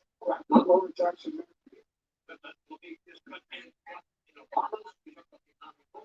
It turns out that in Obama's final 3 years as president, more jobs were created, 1.5 million more jobs than in the first 3 years of your presidency. They had the slowest recovery economic recovery since 1929. It was the slowest recovery. Also, they took over something that was down here. All you had to do is turn on the lights so you pick up a lot. But they recovery since 1929. Let me talk about the stock market. When the stock market goes up, that means jobs. It also means 401ks. If you got in, if you ever became president with your ideas, you want to terminate my taxes, and I'll tell you what. Yeah, let's bring you guys over here, maybe.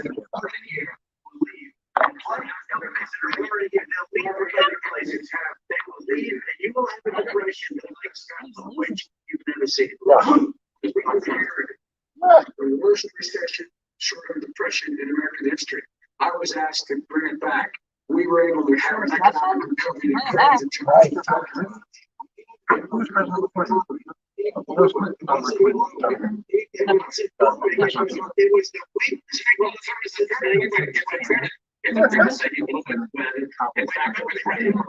Record low unemployment before COVID. Yeah, because what he did, before COVID, manufacturing went the whole. Manufacturing went the whole. Excuse me, Chris. Number two. Chris, number three. They said they would take. No, you were number two.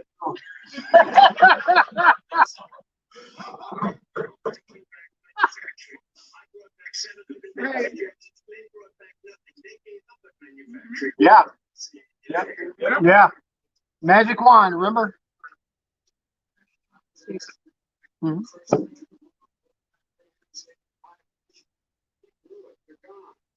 Joke's so cold, I have to learn to code. Right. The best year it's ever had this year. Michigan had the best year they've ever had. Many foreign companies came in from Germany, from Japan, and went to Michigan and went to Michigan. And they didn't. And so when you take a look at what he's actually done, he's done very little. And his trade deals are the same way. He talks about these great trade deals. You know, he talks about the art of the deal. China's perfected the art of the steal. We have a higher deficit with China than we did before. That's what you did, stupid. Right. Yeah. He takes out billions of dollars. Takes out billions of dollars to manage. He makes millions of dollars. And also, so while they're at it, just out of curiosity, Hold on. the mayor of Moscow's life said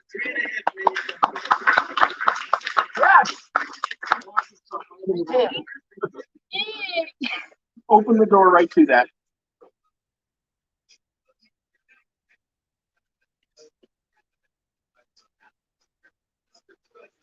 By whom? Look, he's not answering.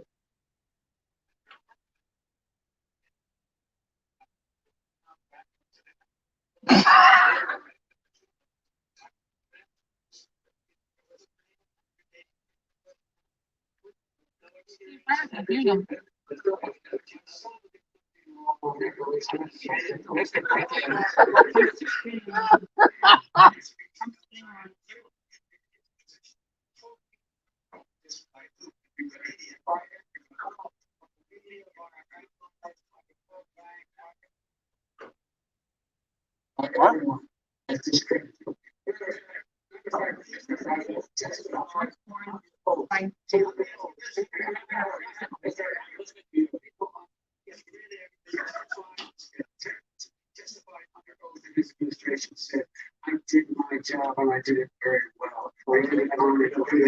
Everyone, I'll give you the list of the people who testified. You've already fired most of them because they did a good job. Some people don't know, but here's it. When you get the follow word, it's hard to get any word in with this clown. Excuse me, this. Let me just say that. Wow. Seriously, dude? Yeah.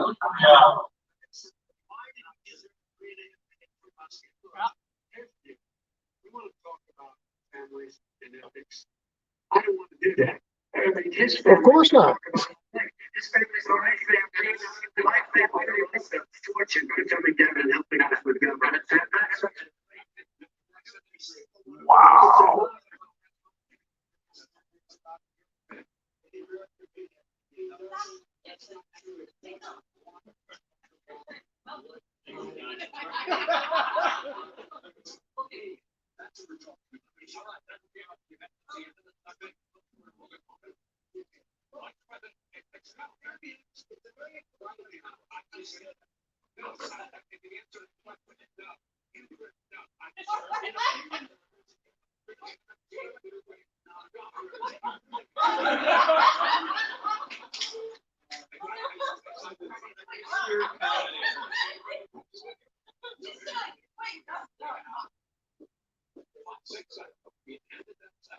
We're going to go to the next segment.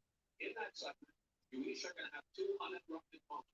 In those 2 uninterrupted minutes, anything you want, the question about race, but if you want to answer about something else, go ahead. But I think that would be better served if we allowed both people to speak with fewer interruptions. I think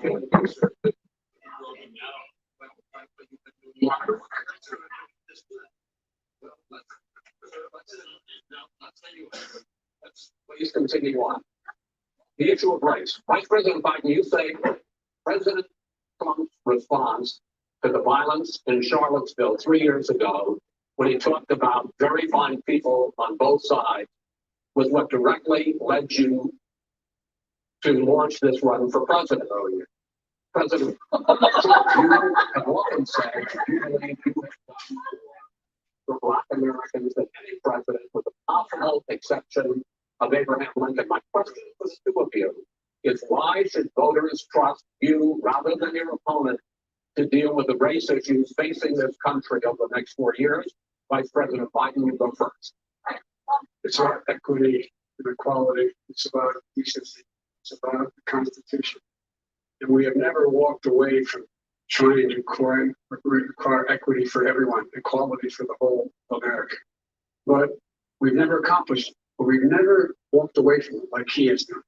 It is true. The reason I got in the races with most people, close your eyes. Remember what those people look like coming out of the fields carrying torches, their veins bulging, shooting, just spewing anti-Semitic bile, and accompanied by the Ku Klux Klan. The only one who got killed. And then that's the president what he thought. He said there were very fine people on both sides. No president's ever said anything like that. Second point, I think, is that when Floyd was killed, when Mr. Floyd was killed, there was a peaceful protest in front of the White House. What did he do? He came out of his bunker and the military gas on to get right across to the church. And then what happened? The bishop of that very church said that it was a disgrace. The general who was with him said he all he ever wants to do is to fight people, not unite people at all. This is a president who has used everything as a dog whistle to try to generate racist hatred, racist division. This is a man who, in fact, you talk about helping African Americans. 1 in 1,000 African Americans has been killed because of the coronavirus. And if he doesn't do something quickly, by the end of the year, 1 in 5 have been killed. 1 in 5 African Americans. This man is not the same Americans. This man cares at all. This man is doing virtually nothing. Look, the fact is that you have to look at what he talks about. You have to look at what he did. And what he did is disastrous. So, I'm going to talk to you a few minutes. Why should Americans trust you over your opponent to deal with race? And I tried that 1994, where you call them super predators, African Americans.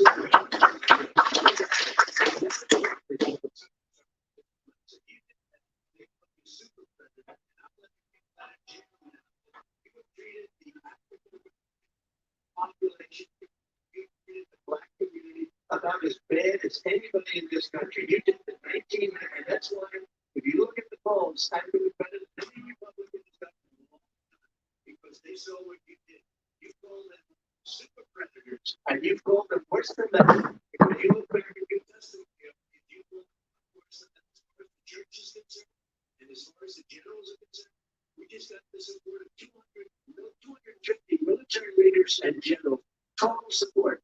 Law enforcement, almost every law enforcement group in the United States. I have Florida, I have Texas, I have Ohio, I have Portland. The sheriff just came out today and he said, I support President Trump. I don't think you know any law enforcement. You can't even say the word law enforcement, because if you say those words, you're going to lose all of your radical left supporters.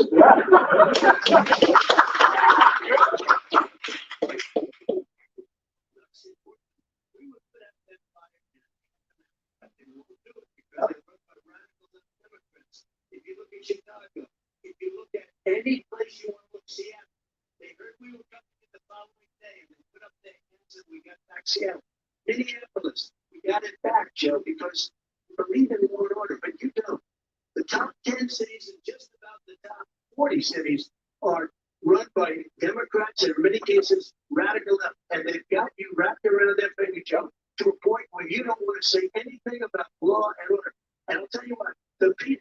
this country want and demand law and order, and you're afraid to even say it. All right.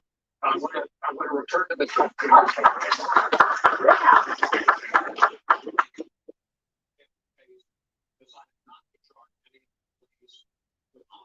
You said it raises the question, quote, whether justice could be equally applied in America. Do you believe that there is a separate or unequal system of justice for blacks in this country? Yes, there's systemic injustice in this country.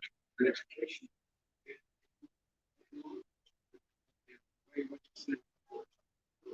The vast majority of police officers are good, decent, honorable men and women. They risk their lives every day to take care of us. But there are some bad apples. When they occur, when they find them, they have to be sorted out. They have to be held accountable. They have to be held accountable. And what I'm going to do as President of the United States is call together an entire group of people at the White House. Well, everything from the civil rights groups, the police officers, the police chiefs. And we're going to work this out. We're going to work this out so we change the way in which we have transparency. And when these things happen, these cops are accountable. See what happened to Brown and Taylor. Most don't like it, but we have to have a system where people are held accountable. And by the way, violence in response is never appropriate. Never appropriate. Peaceful protest is. Violence is never appropriate. Right. What is peaceful protest? When they run through the middle of town and try to burn down the stores and kill people from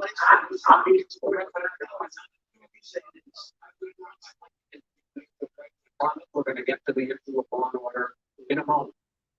This month, your administration directed federal agencies to end racial sensitivity training that addresses white privilege or critical race theory. Why did you decide to do that, to end racial sensitivity training? And do you believe that there is systemic racism in this country, sir?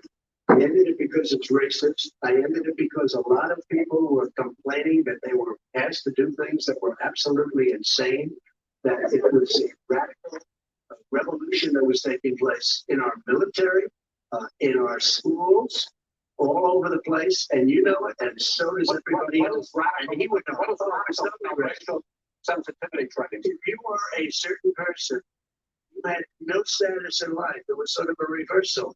And if you look at the people, we would pay people hundreds of thousands of dollars to teach very bad ideas and frankly very sick ideas. And really, they were teaching people to hate our country. And I'm not going to do that. I'm not going to allow that to happen. We have to go back to the core values of this country. They were teaching people that our country is a horrible place, it's a racist place, and they were teaching people to hate our country. And I'm not going to allow that to happen. Vice President Biden. Nobody's doing that. It's just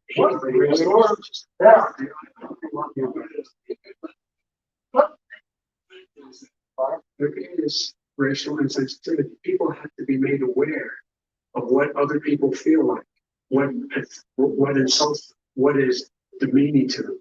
It's important that people know they don't want to. Many people don't want to hurt other people's feelings, but it makes a difference.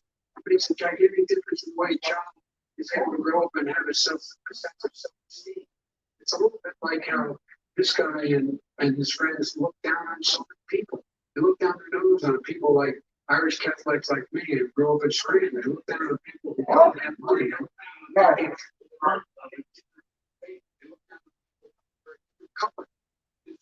we're all Americans. The only way we're going to bring this country together is bring everybody together. There's nothing we cannot do if we do it together. We can take this on and we can defeat racism. President Trump, sir. During the Obama-Biden administration, there was tremendous division. There was hatred. You look at Ferguson. You look at you go to America. Look at Oprah. Look what happened to Oprah. Look what happened to Oprah. Look what happened to frankly. Even see now, but the reason is that the Democrats have run these cities that don't like you have law. They're finally trying to be violent like my favorite law. I'm in favor of law. You're fine. You would have every law.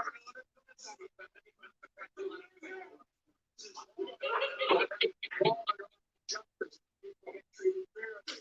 The fact of the matter is, 17%, 50% are going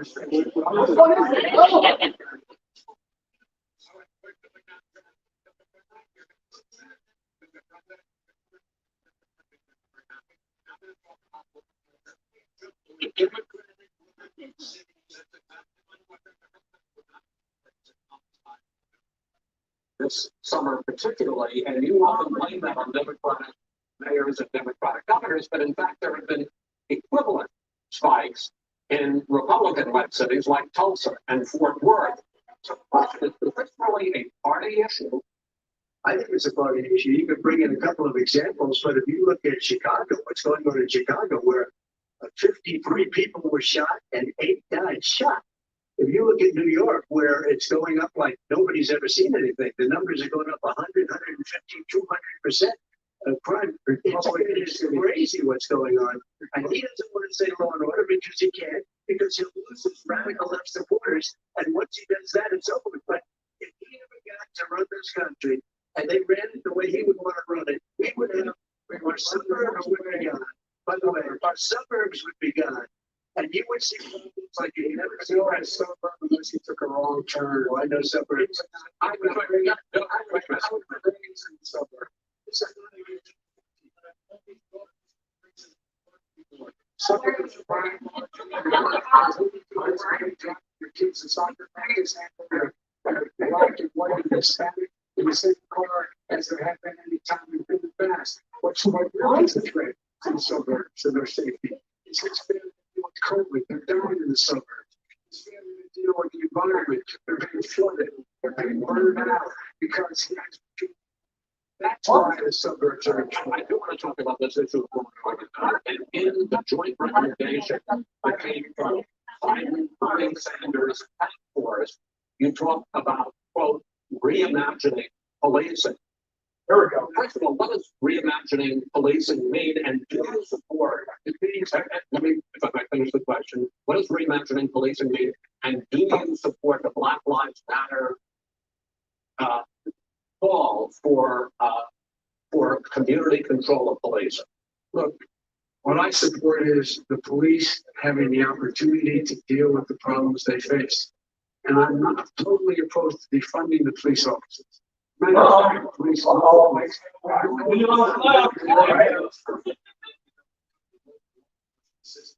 They need more assistance. They need to show up for a night. Have someone with them as a psychologist or psychiatrist. That's what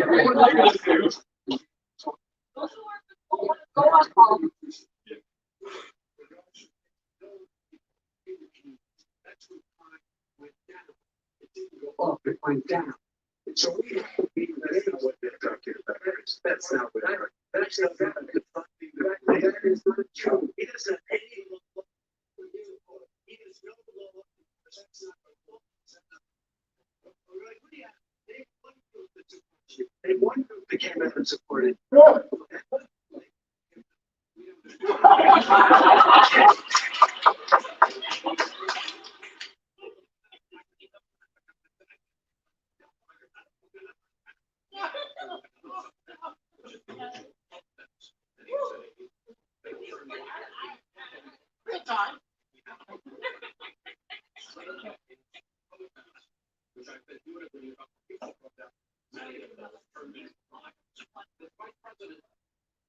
You say that people who commit crime should be held accountable. The question I have, though, is as the Democratic nominee, and earlier tonight you said that you are the Democratic Party right now. Have you ever called the Democratic mayor of Portland or the Democratic governor of Oregon and said, hey, you got to stop this, bring in the National Guard, do whatever it takes, but you stop the days and months of violence in Portland? I don't hold public office now. I am a former vice president. I've made it clear. I've made it clear in my public statements that the violence should be prosecuted. It should be prosecuted. Anyone who commits it should never for the people that's the leader. Sir, you have never called for the leaders in Portland and in Oregon to call and bring the National Guard and not let 100 days run. They can, in fact, take care of it if you just stay out of the way.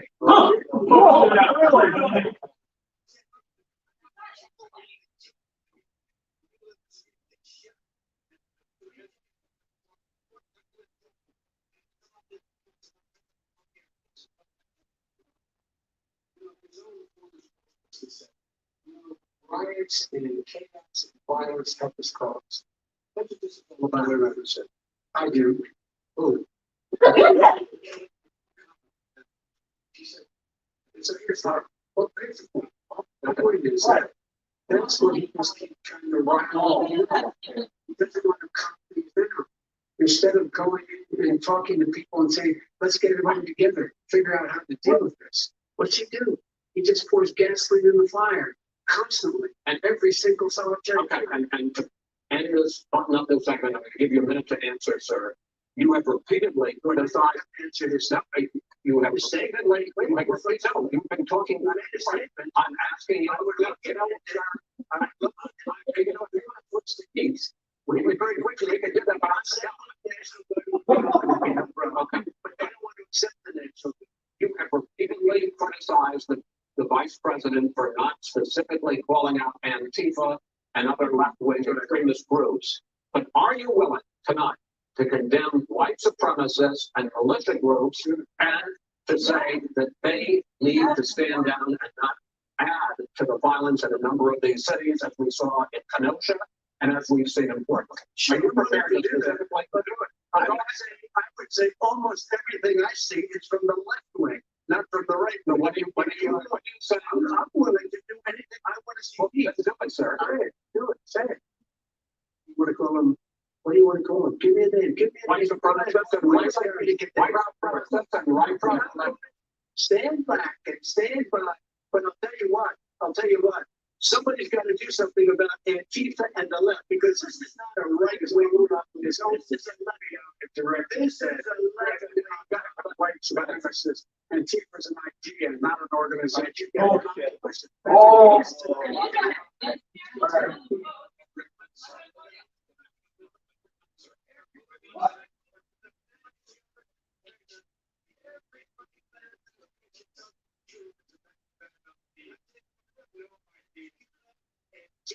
Is a danger.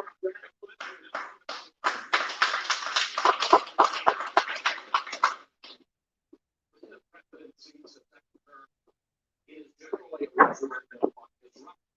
But Vice President Biden, you might quote one of your dad's sayings, which is don't compare me to the Almighty, compare me to the alternative. In this case, for the alternative.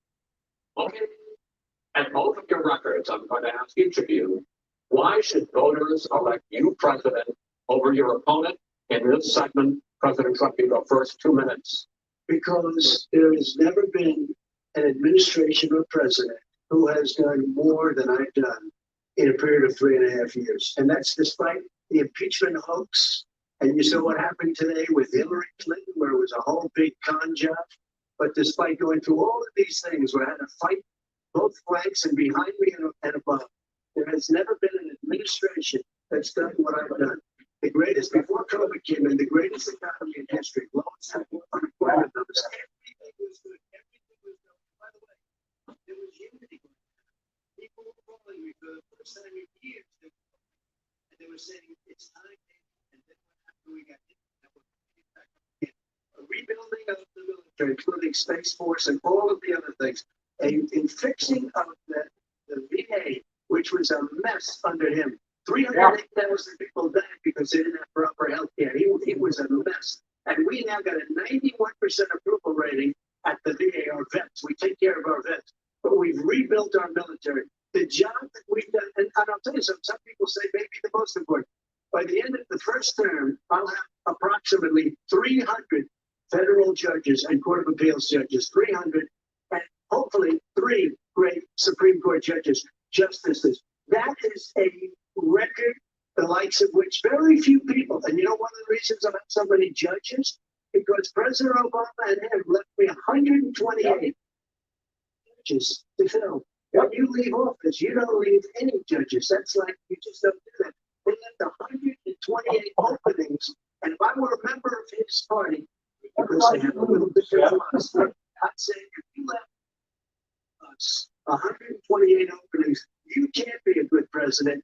You can't be a good vice president. But I want to thank you because it gives us almost, it'll probably be above that number, the end of this term, I'm sorry, 300 judges, it's a record. Looking at both your records, why should voters elect you president as opposed to President Trump? You have 2 minutes uninterrupted. Under this president, we've become weaker, sicker, poorer, more divided, and more violent. When I was vice president, we inherited a recession. I was asked to fix it. I did. We left the Obama economy, and he caused the recession. With regard to being weaker, the fact is that I've gone head to head with Putin and made it clear to him we're not going to take any of his stuff. He's Putin's puppy. He still refuses to even say anything to Putin about the bounty on the heads of American soldiers. He said that.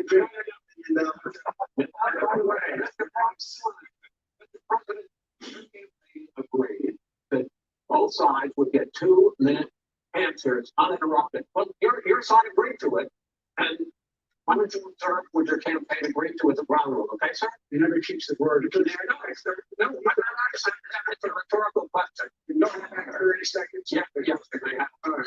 Go ahead. So, thirdly, we're poor. Billionaires have gotten much more wealthy by a tune of over $300 to $400 billion more just since COVID. You and the whole, you got less. You're in more trouble than you were before.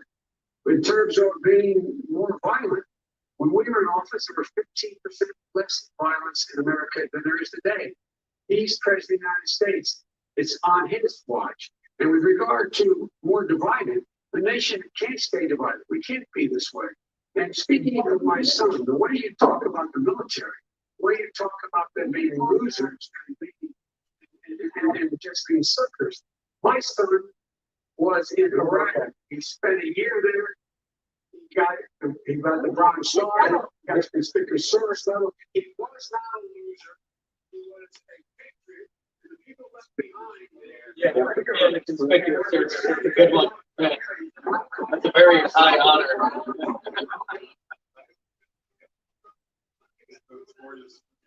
Yeah, of course.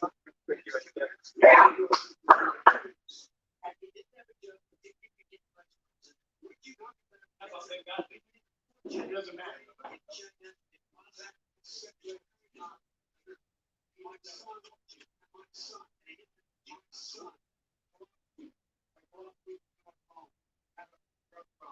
He's overtaken. He's fixed it. He's worked on it. And I'm proud of him. But why was on to my son?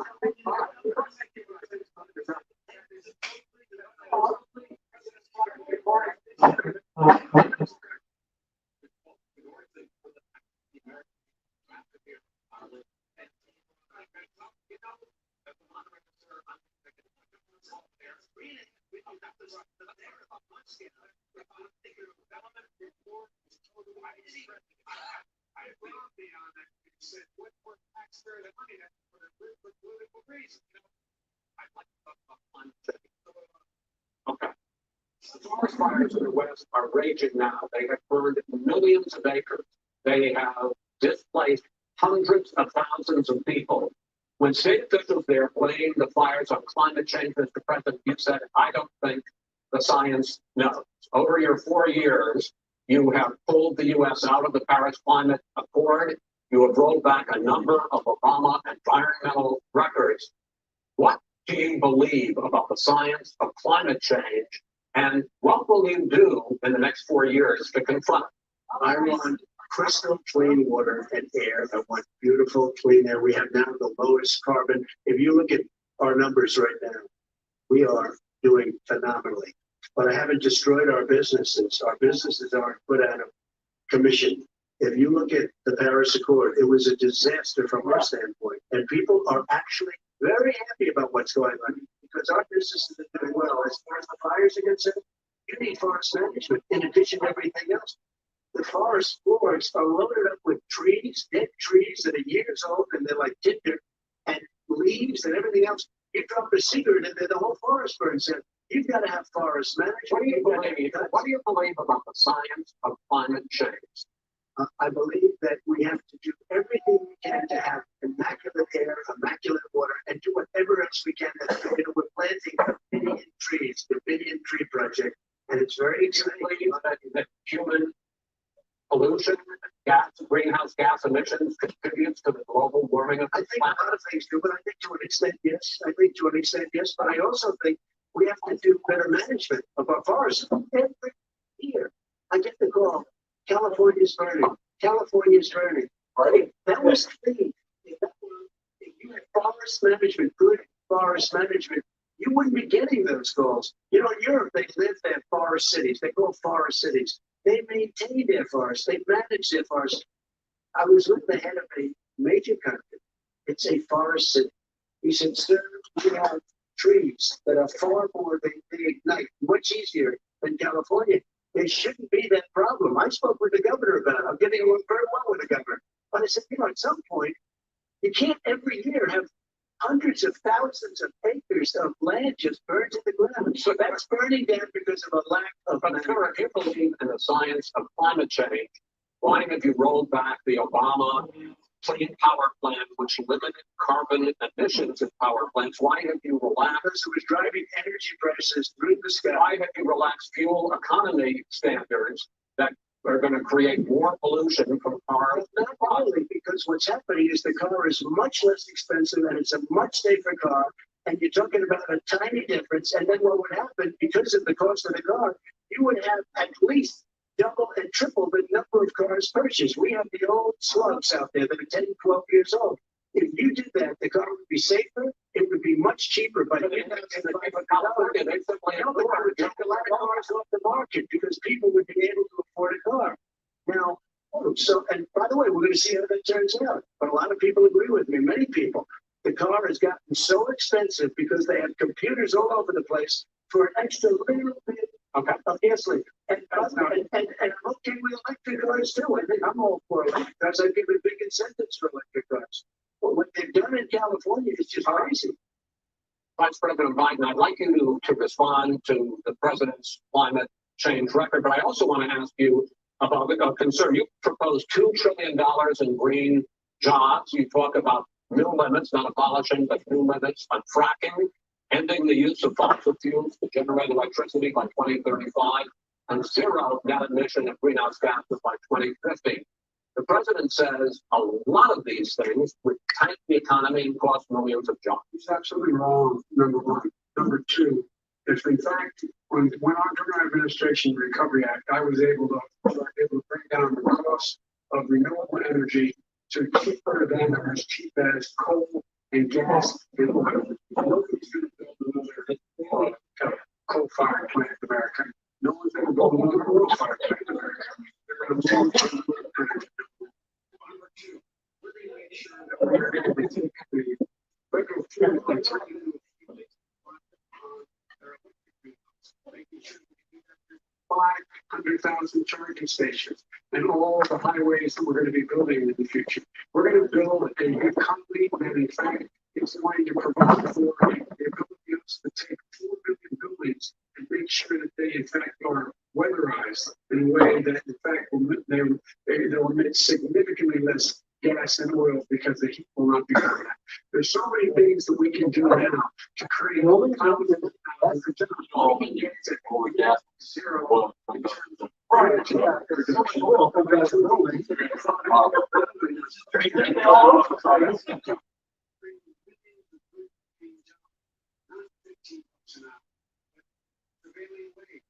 By having a new infrastructure that in fact is green. And the first thing I will do, I will rejoin the Paris Accord. I will join the Paris Accord because that's out of the look what's happening. It's all falling apart. And talk about someone who has no relationship with foreign policy. Brazil, the rainforests of Brazil are being torn down, are being ripped down. More carbon is absorbed in that rainforest than every bit of carbon that's emitted in the United States. Instead of doing something about that, I would be gathering up and making sure we had the countries of the world coming up with $20 billion. Say, here's $20 billion. Stop tearing down the forest. And if you don't, then they're going to have significant economic consequences. What about the argument that the president basically says that you have to balance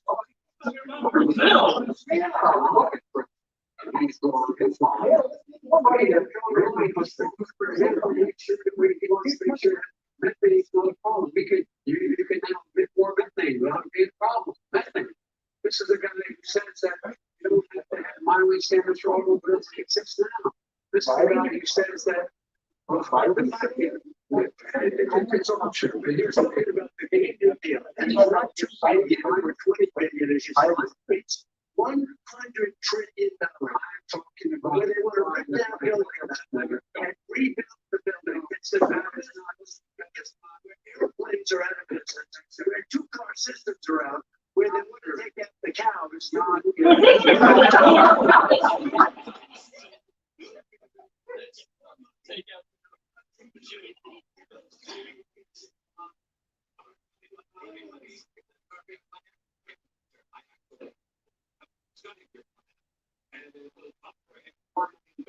Weatherizing 2 million homes over 4 years, building 1.5 million energy efficient homes. So the question becomes, the president is saying, I bet some people who support the president would say that sounds like it's going to cost a lot of money and hurt the economy. What it's going to do is going to create thousands and millions of jobs. How about Solyndra? How'd that work? Right?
Just let him go.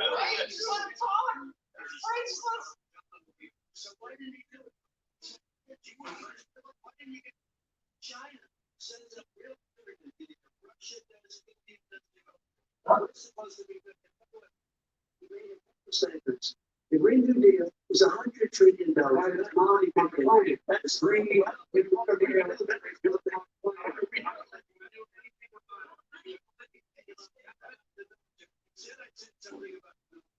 He and his friends made it up, and then they went with it. I never said, okay,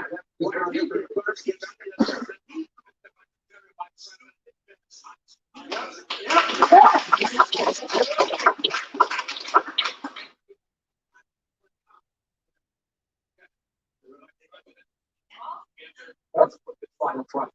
Final question is,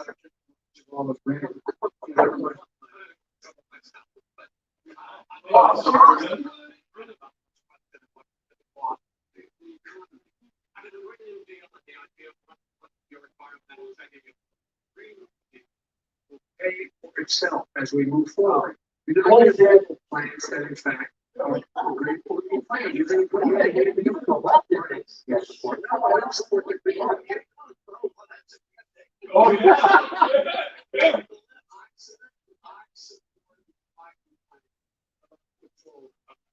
Plan, which is different than what he calls the radical Green New Deal. All right, gentlemen, final segment. Election integrity we need tonight. Millions of Americans are receiving mail-in ballots or going to vote early. How confident should we be that this will be a fair election? And what are you prepared to do over the next 5+ weeks? Because it will not only be to election day, but also counting some ballots, mail-in ballots after election day. What are you prepared to do to reassure the American people that the next president will be the legitimate winner of this election? In this final segment, with Vice President, you go first. Prepared to let people vote. They should go to iwillvote.com. Decide how they're going to vote, when they're going to vote, and what means by which they're going to vote. His own Homeland Security Director, and as well as the FBI Director, says there is no evidence at all that mail-in ballots are a source of being manipulated and cheating. I said that. The fact is that there are going to be millions of people because of COVID that are going to be voting by mail-in ballots, like he does, by the way. He sits behind the resolute desk and sends his ballot to Florida. Number one. Number two, we're going to make sure that those people who want to vote in person are able to vote because enough poll watchers are there to make sure they can socially distance. The polls are open on time, and their polls stay open until the votes are counted. And this is all about trying to dissuade people from voting because he's trying to scare people into thinking that it's not going to be legitimate. Show up and vote. You will determine the outcome of this election. Vote, vote, vote. If you're able to vote early in the state, vote early. If you're able to vote in person, vote in person. Vote whatever way is the best way for you. Because he cannot stop you from being able to determine the outcome of this election. And in terms of whether or not when the votes are counted and they're all counted, that will be accepted. If I win, that will be accepted. If I lose, it will be accepted. But by the way, if in fact he says he's not sure what he's going to accept, well, let me tell you something. It doesn't matter because if we get the votes, it's going to be all over. He's going to go. He can't stay in power. It won't happen. It won't happen. So vote. Just make sure you understand you have it in your control to determine what this country's going to look like the next 4 years. Is it going to change and get 4 more years of these lives? So when I listen to Joe talking about a transition, there's been no transition from what I won. I won that election. Thank you. If you look at Hillary Clinton, if you look at all of the different people, there was no transition because they came after me trying to do a coup. They came after me spying on my campaign. They started from the day I won and even before I won. From the day I came down the escalator with our first lady, they were a disaster. They were a disgrace to our country. And we've caught them. We've caught them all. We've got it all on tape. We've caught them all. And by the way, you gave the idea for the Logan Act against General Flynn. You better take a look at that because we caught you in a sense. President Obama was sitting in the office. He knew about it too. So don't tell me about a free transition. As far as the ballots are concerned, it's a disaster. A solicited ballot, okay, solicited is okay. You solicited, you're asking, they send it back, you send it back. I did that. If you have an unsolicited, they're sending millions of ballots all over the country. There's fraud. They found them in creeks. They found some with the name Trump. Just happened to have the name Trump just the other day in a waste paper basket. They're being sent all over the place. They sent 2 in a Democrat area. They sent out 1,000 ballots. Everybody got 2 ballots. This is going to be a fraud like you've never seen. The other thing, it's nice on November 3rd, you're watching and you see who won the election. And I think we're going to do well because people are really happy with the job we've done. But you know what? We won't know. We might not know for months because these ballots are going to be all over. Take a look at what happened in Manhattan. Take a look at what happened in New Jersey. Take a look at what happened in Virginia and other places. They're not losing 2%, 1%, which, by the way, is too much. An election could be one or more for that. They're losing 30 and 40%. It's a fraud, and it's a shame. And can you imagine where they say, you have to have your ballot in by November 10th. November 10th.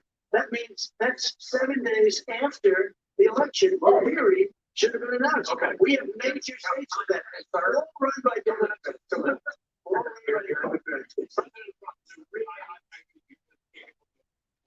You've been charging for months that mail-in balloting is going to be a disaster. You say it's great. I said it's going to lead to fraud. But in 2018, in the last midterm election, 31 million people voted mail-in voting. And a quarter, more than a quarter of all voters that year cast their ballots by mail. Now that millions of mail-in ballots have gone out, what are you going to do about it? And are you counting on the Supreme Court, including a Justice Barrett, to settle any dispute? Yeah, I think we're counting on them to look at the ballots, definitely. I hope we don't need them in terms of the election itself. But for the ballots, I think so. Because what's happening is incredible. I read today where at least 1% of the ballots for 2016 were invalidated. They take them, we don't like them, we don't like them. What do you do about it? There are millions of ballots going out right now. You do a solicited ballot. You walk back to millions of people. You go and vote. You go and vote. Like a millions of people. It's a solicited ballot where you're sending it in and sending it back and you're sending mailmen with lots of it. You see what's going on? Take a look at West Virginia, mailmen selling the ballots. They're being sold. They're being dumped in rivers. This This is a horrible thing for our country. This is not, this is not going to end well. Okay, This is not going to end in well. 5 states had mail-in ballots for the last decade or more, 5, including 2 Republican states. And you don't have to solicit the ballot, it's sent to you. It's sent to your home. What we're saying is, they're saying is that it has to be a postmark by the time, by election day. If it doesn't get in until the 7th, 8th, 9th, it still should be counted. He's just afraid of counting the votes. Because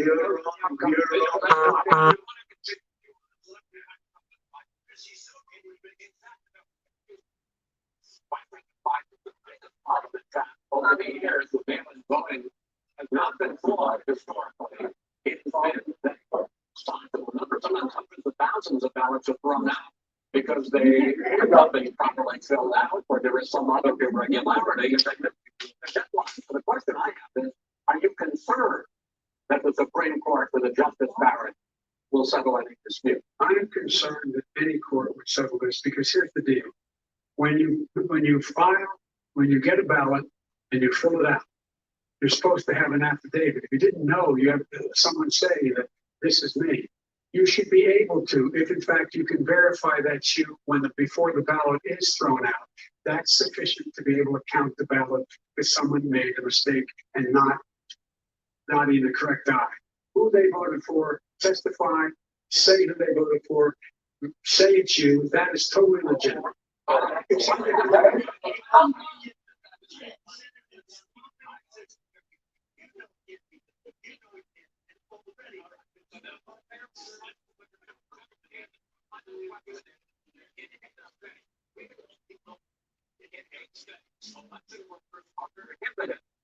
Currently by law, 8 states from even beginning to process ballots, even take them out of the envelopes and slap them until election day. That means that it's likely, because there's going to be a huge increase in mail-in balloting, that we are not going to know on election night who the winner is, that it could be days, it could be weeks, it could be months, until we find out who the new president is. So first for you, sir, finally for the vice president, I hope neither of you will interrupt the other.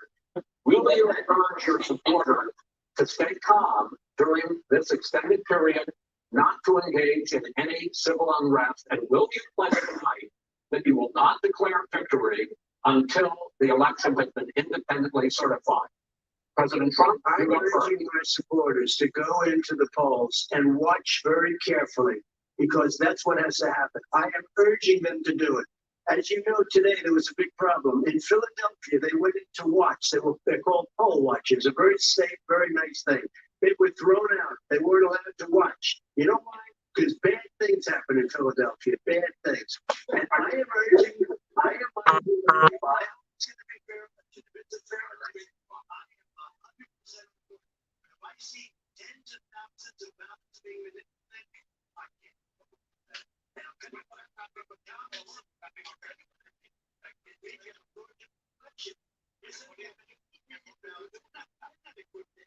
These people are ridiculous. Number one. Number two, they cheat. They cheat. Hey, they found ballots in a waste paper basket 3 days ago, and they all had the name military ballots. They were military. They all had the name Trump on them. Vice President, final question for you. Will you urge your supporters to stay calm while the vote is counted, and will you pledge not to declare victory until the election is independently certified? Yes, here's the deal. They count the ballots. You pointed out some of these ballots in some states can't even be opened until election day. And if there's thousands of ballots, it's going to take time to do it. And by the way, our military, they've been voting by ballots since the end of the Civil War, in effect. And that's what's going to happen. Why was it not? Why is it for them somehow not fraudulent? It's the same process. It's honest. No one has established at all that there is fraud related to mail-in ballots. That somehow it's a fraudulent process. It's already been established. Take a look at that. You have nothing to look at. They have no idea what President Biden was talking about. Here's the deal. The fact is, I will accept it, and he will too. You know why? Because once the winner is declared after all the ballots are counted, all the votes are counted, that'll be the end of it. a big end of it. And if it's me, in fact, fine. If it's not me, I'll support the outcome. And I'll be a president, not just for the Democrats. I'll be president for Democrats and Republicans. And this guy, I want to say, we can say that's the end of this. This is the end of this debate. It's about the count. We're not going to get there. To be continued and more debates.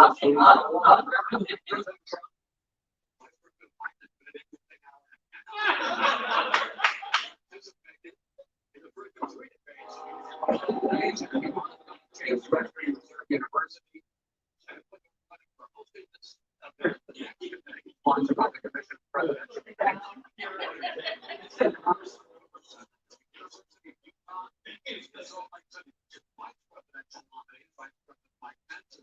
Kamala Harris will debate at 9 p.m. Eastern that night. We hope you watch. Until then, thank you and good night. We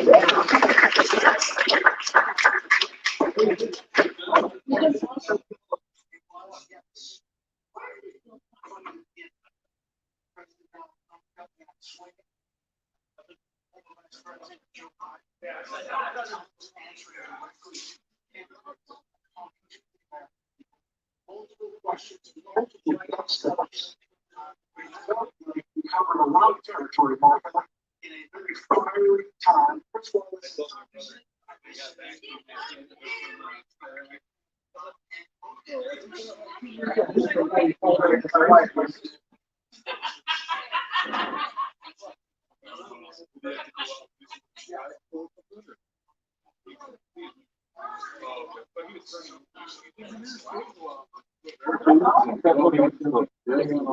All right, that's it for the debate. I think that went really well, everybody. I think there was a very fair winner personally, but I might be a little bit biased.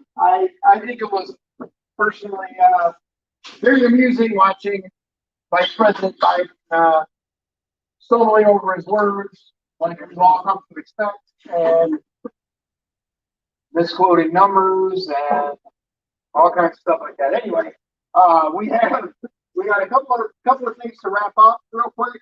First off, I'd like to thank everybody for coming out. I really appreciate the support. We have silent auction items over here. We'll announce the winners of those.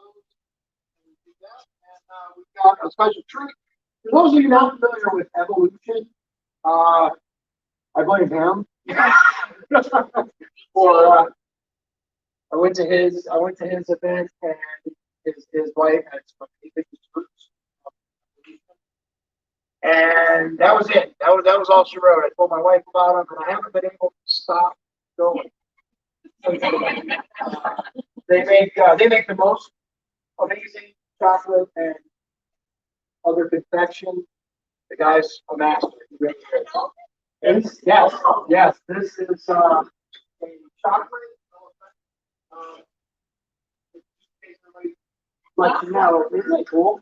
We're gonna have these actually. We're gonna have 4 of these for the next watch party and debate. We just didn't have time to get as many.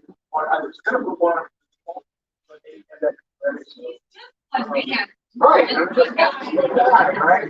But what we're actually gonna do, we're gonna try to do it safely. Is we're actually gonna bring cards to let everybody have a little bit so you can buy it. I personally, I'm a huge fan of chocolate they make. Break it, grab it, with whatever. But if you could, there you are. Hey, grab a name so we can break this open and let everybody try it. And let's see what we can do. All right, so.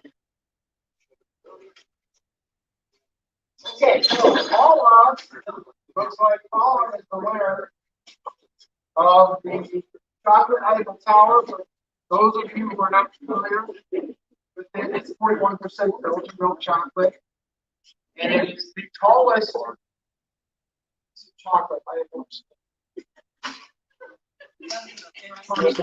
So congratulations, Paula.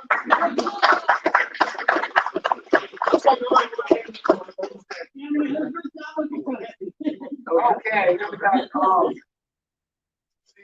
Almost. Ralph got the elephant and the coffee.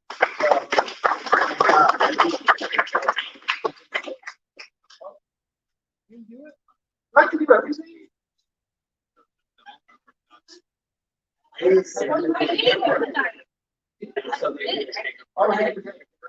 I thought you were going to do it though. Okay. Oh.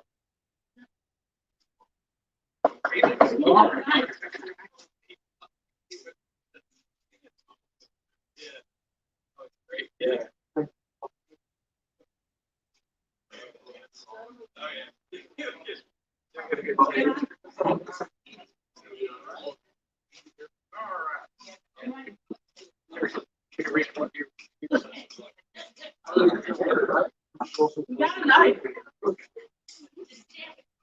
It used to be I'll bring it over here. Oh, yeah.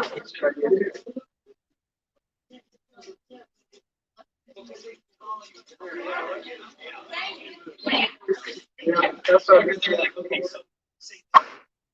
There we go.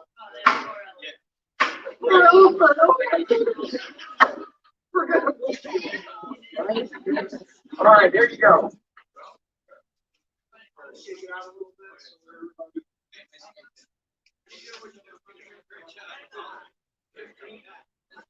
By all means, help yourselves.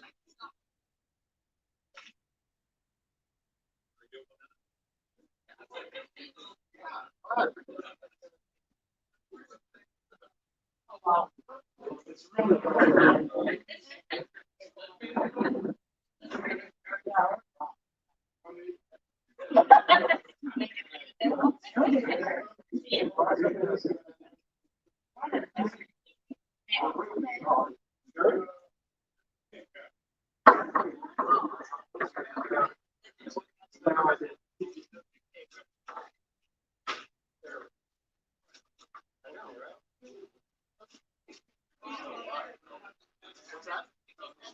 Yeah, we're still live.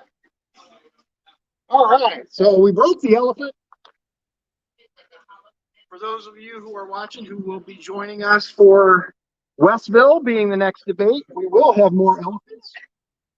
We're probably going to put one on, at least one on auction there. I appreciate everybody joining us from home, and we will see you at the next debate. God bless you, God bless Indiana, and God bless the United States of America. Thank you.